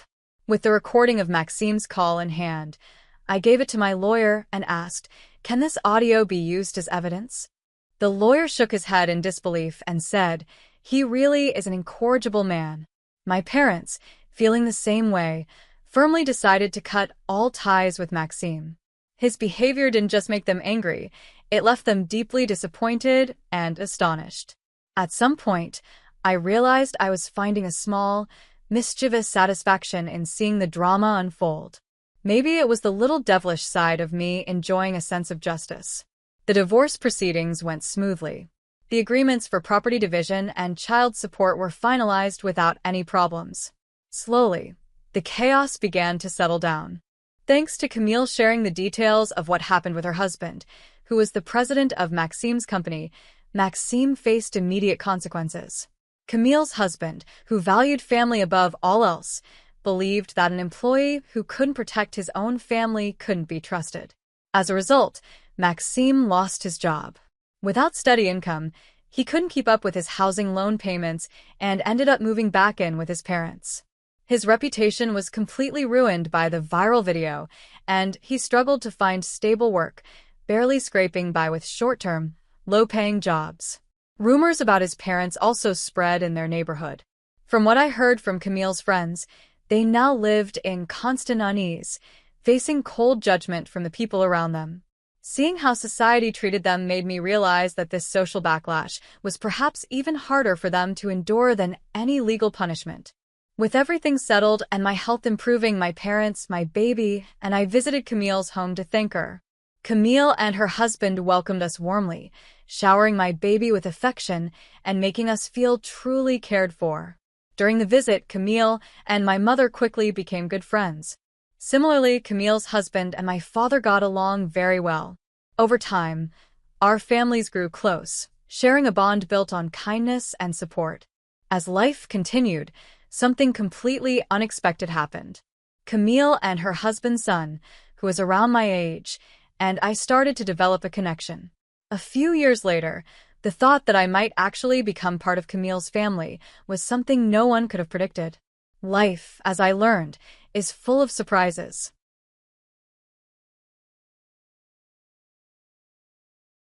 Here are the divorce papers. I'm taking all the inheritance for myself, Tyler said with a big yawn as I was greeting our relatives. He chuckled lightly. How can you joke in a moment like this? I asked, shocked. It's no joke. You were Dad's favorite, so I only married you out of obligation. Now that Dad's gone, I'm taking over the company, which means all the inheritance is mine. I don't need you anymore. Even though his father had just passed away, Tyler was only focused on the money. Hearing his words, something snapped inside me. I had put up with him for the sake of my father-in-law, who had been a huge help to me, but I couldn't take it anymore. Fine, I'll give you the divorce, I said, but I was determined to protect the company my father-in-law had left behind and regain my self-respect. This wasn't over. My name is Julie Powell, and I'm about to turn 35.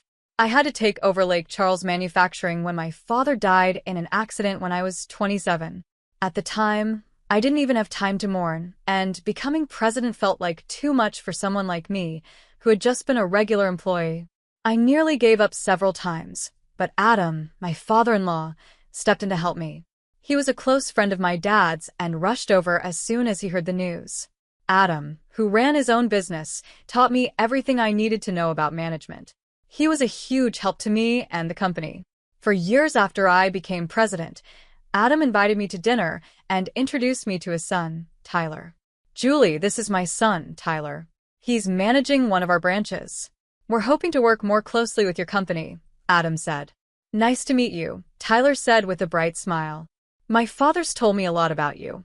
I'm still learning, so I hope you'll guide me. Tyler seemed like a kind and sincere young man, and because he was Adam's son, I trusted him. We quickly built a friendly relationship. Tyler, always smiling, said, I heard you took over your company at such a young age. That's really impressive. What kind of business is it? I told him, our company is called Lake Charles Manufacturing, and we make automobile parts. I'm still learning, but I'm working hard to protect the company my father left behind. I never would have had the confidence to run this company on my own. Lake Charles Manufacturing, huh? That's a new name to me, Tyler said. I know small factories are having a hard time in this economy, but I support you. He then gave me a look that seemed a bit judgmental, but quickly returned to his usual friendly smile. I felt a little uneasy but brushed it off, thinking I was just overthinking things. We kept chatting while having drinks. Over time, Tyler started asking me out more often, and 5 months after we met, he proposed. Julie, let's be together. I've always wanted someone as strong and kind as you. At first, I wasn't sure, but I agreed because of his genuine attitude and my appreciation for Adam. A year later, we got married. During our engagement, Tyler was always caring and kind. One morning, about a month after the wedding, while I was making breakfast, Tyler suddenly asked, So, when are you going to quit your jobs? I paused, knife in hand, and replied, I haven't thought about quitting. Tyler frowned, clearly unhappy. We're married now, right? I'm the president, even if it's just of a branch. You working makes it look like my income isn't enough, and that's not a good image for my employees. I explained, but this company was my father's legacy. I can't just leave it. Tyler snorted and said, It's just a small-town factory. Compared to big corporations like ours, it's obvious which one matters more. That's when I realized the unease I felt when we first met was because Tyler looked down on my father's company, seeing it as nothing more than a small factory. Tyler, that's not fair. My company has important partners and employees. I can't just abandon it. Partners and employees? Come on, Julie, that's nothing. It's obvious your little factory is nothing compared to even one of our branches, Tyler said dismissively. I was speechless. He clearly didn't understand the responsibility that comes with running a business, no matter its size. I took a deep breath and tried to stay calm.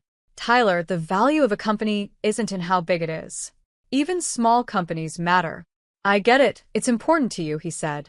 But be real. There's no way a company run by someone as inexperienced as you is going to survive. Tyler's words were filled with contempt, and his attitude shocked me. My father had always been a kind leader who cared about his employees. I admired him for that. But Tyler was insulting everything my father had worked for. I felt my anger rising, but I tried to hold it in.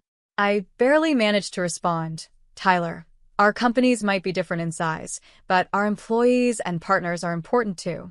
It's wrong to look down on them or my company like that. Please stop calling it just a small-town factory. So what? It is just a local business, right? Tyler replied. Our company deals with bigger products like cars and appliances. The difference in scale is obvious.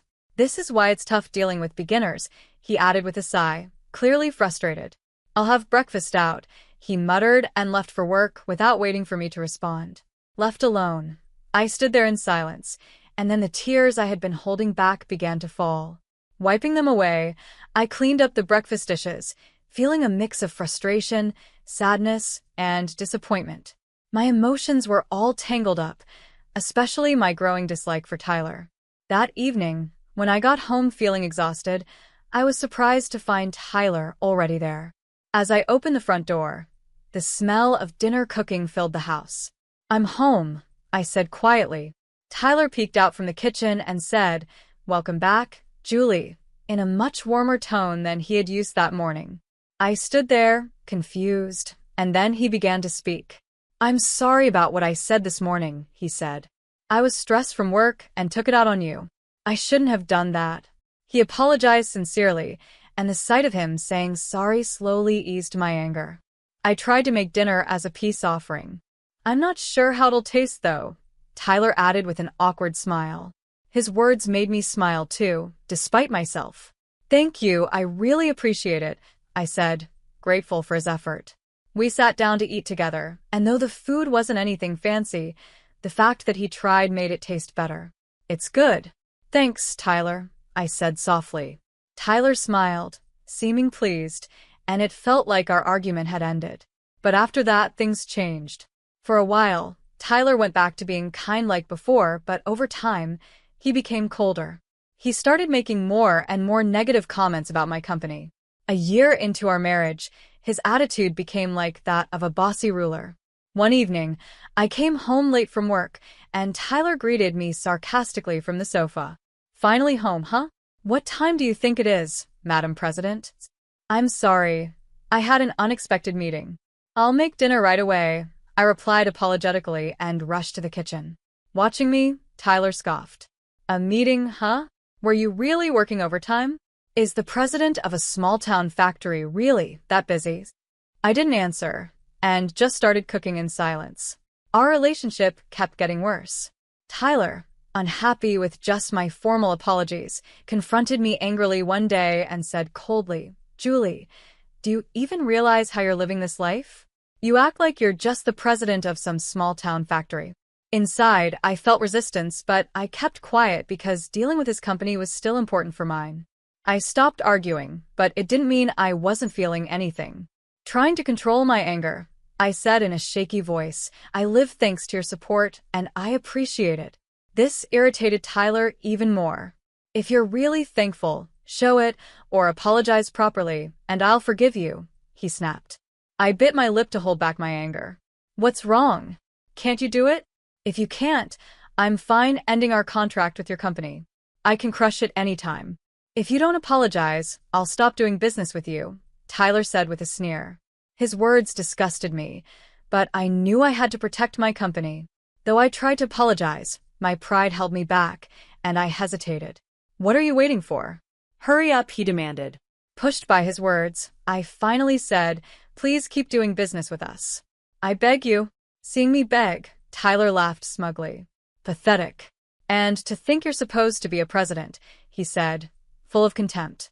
I felt frustrated, but I had no choice. I gave in to his threat to protect my company and quietly endured the situation. For years into our marriage, Tyler's arrogant behavior got worse, and his criticism of me and my company increased. Every time I came home, I was almost always met with his harsh words. "How late can you be? How long are you going to keep me waiting?" he would say angrily, then go on to complain about me and my company. "You've been working late a lot. What, is your company about to go under? Don't worry, if it fails, I'll hire you after it's ruined. I'll spread the rumor that an incompetent woman destroyed her own business," he sneered. I resented him, but I knew arguing was pointless, so I stayed silent. Tyler didn't like that and only got angrier, complaining even more. You have no idea what it means to be a president. You're supposed to lead a company, but you can't even handle your job or take care of me. If it wasn't for me, you wouldn't be able to do anything. So, you better try harder to please me, he said, then happily headed to bed. I felt both anger and emptiness after hearing his words, but I quietly cleaned up, exhausted from the daily routine. Living with Tyler had become unbearable, but I held on to the hope that one day I'd be able to turn the tables on him. Until then, I just had to endure. That day came unexpectedly. I got a call saying that Adam, my father-in-law, had fallen seriously ill. I rushed to the hospital and found out he was unconscious and in critical condition. When I entered the room, Tyler was standing there, looking lost. I walked over slowly and gently took Adam's hand. "Father-in-law," I whispered softly. His hand seemed to move slightly, but it might have been just my imagination. The next morning, Adam quietly passed away. On the day of the funeral, I wore my black mourning clothes and quietly entered the venue where many people had gathered. The number of attendees showed how much Adam was loved, and the atmosphere was solemn. I politely greeted each mourner and looked for Tyler. When I spotted him, I couldn't believe what I saw. As the chief mourner, Tyler had a bored expression, occasionally yawning, completely unaware of the disapproving looks from the guests. "Tyler," I called out quietly. He looked at me for a moment, his face changing briefly, but then he quickly lost interest and went back to his indifferent demeanor. I took a deep breath and tried to stay calm. "Are you properly greeting the people who came for the funeral?" I asked. Tyler scoffed, pulled out his smartphone, and said coldly, "It's too much hassle. You handle it." I watched in disbelief as he opened a game app. "Tyler, this is your father's funeral," I said, my voice trembling, hoping to get through to him. He ignored me, completely focused on his phone. Occasionally, the sounds from his game cut through the quiet room, and I felt the uncomfortable stares from the attendees. Feeling embarrassed, I gently tried to stop him. "Please, just for today, put the phone away," I pleaded. But Tyler shook off my hand in irritation. "Stop bothering me. Let me do what I want." "I wish this funeral would end already," he muttered. His cold words hit me hard. I couldn't believe this was the same man I had once loved. There was no respect for Adam at all. Somehow, the funeral eventually ended, and as the family gathered for the meal, Tyler spoke up, bored. "Finally, it's over. Here are the divorce papers. I'm taking all the inheritance for myself," he said, laughing smugly. He already had the filled-out papers in his hand. I stared at him in shock. "Are you joking? How could you say that at a time like this?" "It's not a joke. You were Dad's favorite, so I married you out of obligation. Now I'm taking over Dad's company, which means all the inheritance is mine. With him gone, I don't need you anymore." Tyler was focused only on the money, even right after his father had died. "Tyler, this isn't the time to talk about this. Let's wait," I urged. "No, we settle this now. If you don't agree to the divorce, I'll terminate all contracts with your company," he said, causing a stir among the relatives. "Are you serious?" someone asked. "Yes, I am. Ending the contracts with your little factory won't affect my company," Tyler replied arrogantly. His words pushed me to my breaking point. I had endured so much for the sake of my father-in-law, but I couldn't take it anymore. "Fine. "I'll give you the divorce," I said. Tyler grinned, handed me the papers, and said, "Make sure to submit them soon. You can stay in the house until next week." Then he walked away.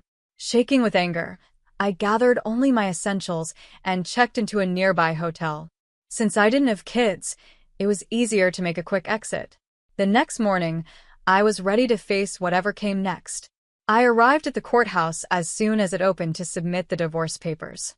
Right after, I called my secretary to schedule an emergency board meeting in 2 hours. When I reached the office, the board members were already gathered in the conference room. As I entered, they stood up to show respect, and once I sat down, they did too. "I apologize for the short notice, but there's an important decision that needs to be shared," I began, and I noticed someone nervously swallow. "Some of you may have already heard about what happened yesterday," I continued calmly. Effective today, we are ending all business with Powell Precision Engineering. Please review our contracts and make sure there are no penalties for breaking them.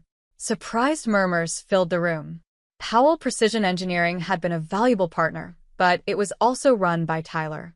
After the discussions were wrapped up and the board members left, I walked over to the window, took a deep breath, and solidified my next step.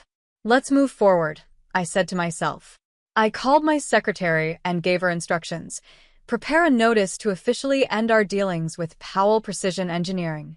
Also, inform my ex-husband and schedule a meeting for 4 p.m. After my secretary left, I looked out the window again and whispered, "Are you ready? This is just the start."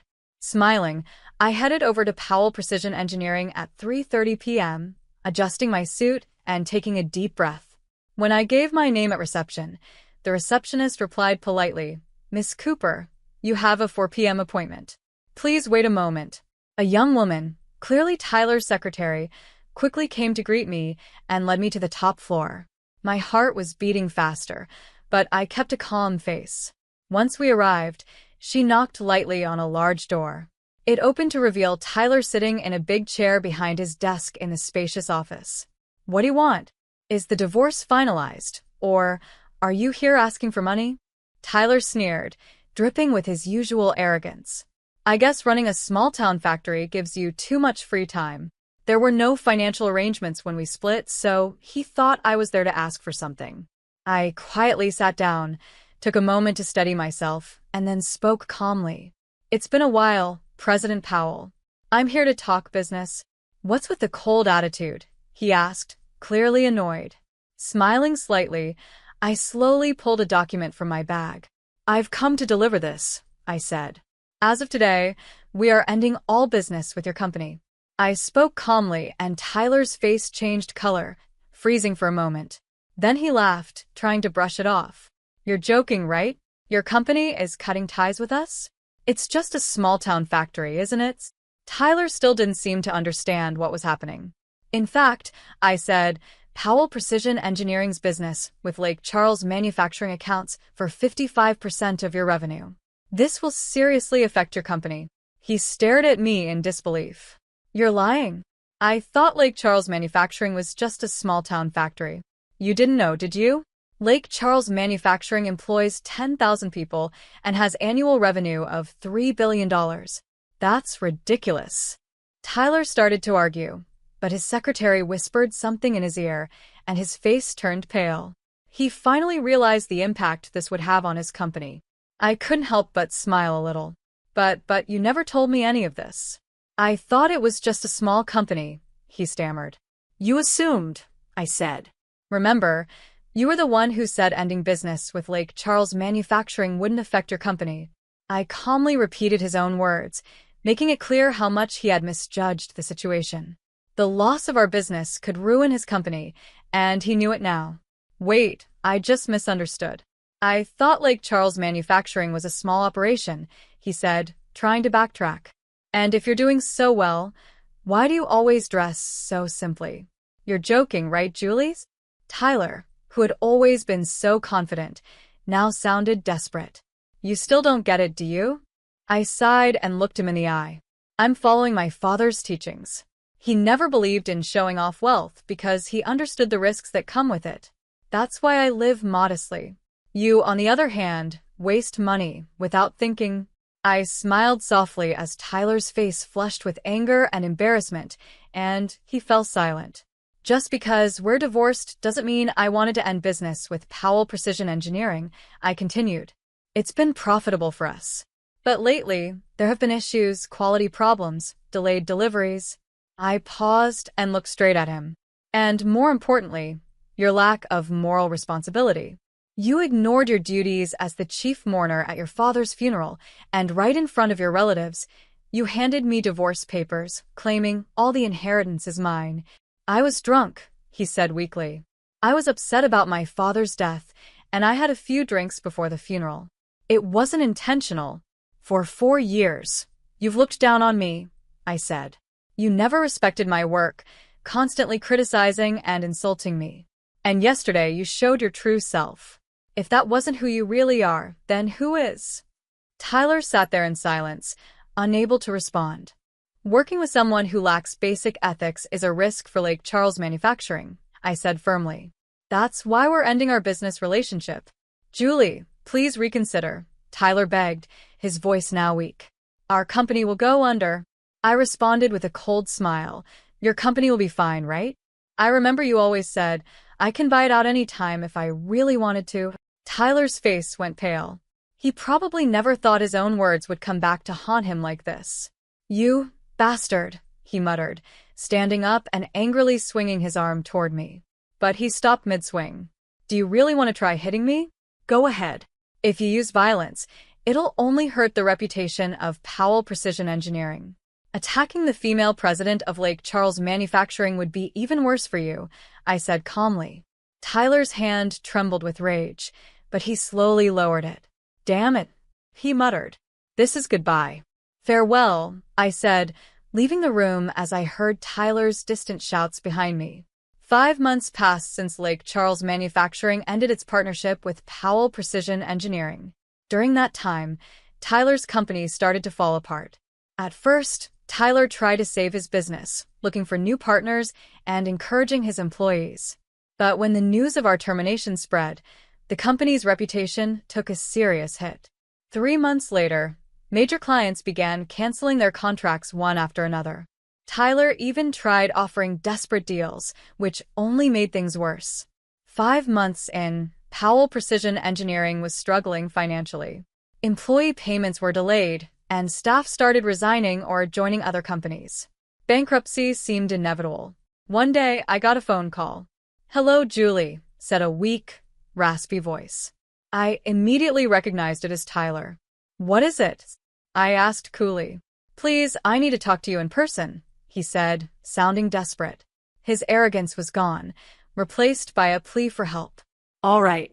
Let's meet tomorrow at 4 p.m. at Lake Charles Manufacturing, I said, and after hanging up, I sighed deeply. I had already made up my mind about what I needed to do. The next day, Tyler showed up 20 minutes early. He was a shell of his former self, wearing a shabby suit, unshaven, with red, tired eyes. When I entered the reception room, he quickly stood up. Julie, thank you. I'm really glad to see you, he said, his voice shaking.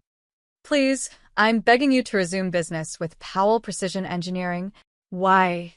I asked coldly. Tyler looked startled for a moment, but then spoke with desperation. My company is about to collapse. I can't even pay my employees, and the pressure from creditors is getting worse every day. That's the result of your own management decisions, I replied, showing no sympathy. His face turned even paler. Suddenly, he dropped to his knees and bowed deeply, pleading, Please, just give me one more chance. The sight of him, once so arrogant, now humbled and begging, was pitiful. Tyler, once full of pride, was now on the ground, asking for forgiveness. I called his name, and Tyler briefly lifted his head, showing a hint of hope. But I continued, I'm sorry, but there is no second chance. My cold words hit him hard, and I saw the hope in his eyes turn into despair. But Julie? Tyler's voice trembled as he tried to plead again. I cut him off. Enough. You belittled me for 4 years, even on the day of your father's funeral. You crushed my feelings. There's no sympathy left for you. Tyler lowered his head to the floor once more, begging for pity. I've already apologized for that. Please, this isn't for me. It's for the employees. My resolve was firm. Apologies couldn't undo the damage he had caused, nor the attitudes that led to it. This wasn't just about business. It was about respect and consequences. If you had truly cared about your employees, it wouldn't have come to this. You only looked out for yourself, I said. Tyler's shoulders shook as he pleaded tearfully, Please, don't abandon me. I calmly checked the time and said, It's time now, President Powell. Please leave for today. At that moment, my secretary entered the room. She gently helped Tyler up and wiped his tear-streaked face as she led him out. Around noon, I went down to the lobby, where Tyler was still standing, as if he wanted to say something. Before he could speak, a third person appeared. President, May I have a moment of your time? The person asked quietly. Hearing the voice, Tyler fell to his knees in shock. Noah? What's going on? Why are you here? Noah, one of Tyler's employees, briefly glanced at Tyler, then focused on me. President, can I have a little of your time? He asked. Of course, let's discuss this in the conference room, I replied, moving forward before Tyler could react. In a panic, Tyler tried to grab my arm. Wait, Julie, what is this about? Why is my employee here? But before he could touch me, security stepped in. Traitor. Noah, you betrayed me, Tyler shouted. Noah responded calmly, No, Powell. You betrayed yourself. You only cared about your own interests and ignored your employees. At that, Tyler's face turned completely pale. Noah nodded toward me, and we left the area, Tyler's desperate screams echoing behind us. I didn't look back. Despite ending business with Powell Precision Engineering, Lake Charles Manufacturing continued to thrive. We hired new talent, entered new markets, and grew stronger. Our workforce grew to over 13,500 employees, and our market share expanded, making us a major player in the USA economy. I was recognized for our success and awarded CEO of the Year, gaining attention as a female leader in the industry. 6 years later, in the fall, our company stood even taller, with a bright future ahead. I attended the opening ceremony of Lake Charles Manufacturing's new headquarters. From the top floor of the building, I looked out over the wide view of Miami, reflecting on the journey that brought us here. In my speech, I ended with, Adversity makes us stronger. We have the strength to overcome any challenge. Lake Charles Manufacturing will keep moving forward. The crowd applauded loudly, and it resonated deeply within me. Tyler's life had taken a very different path. Driven by greed, he made reckless financial decisions, personally guaranteeing corporate bonds and misusing funds. His poor investment choices failed, and his involvement in fraud only added to his growing debts, which eventually led to the collapse of his company. It's said his total debt exceeded $150 million. Even after stepping down as president, creditors chased him, and he lived a life constantly burdened by debt. Although he filed for bankruptcy, his past extravagance backfired, and he was forced to continue making payments. His payments were often late, and the interest made his debt grow even larger. Whether he will ever pay it all off is uncertain.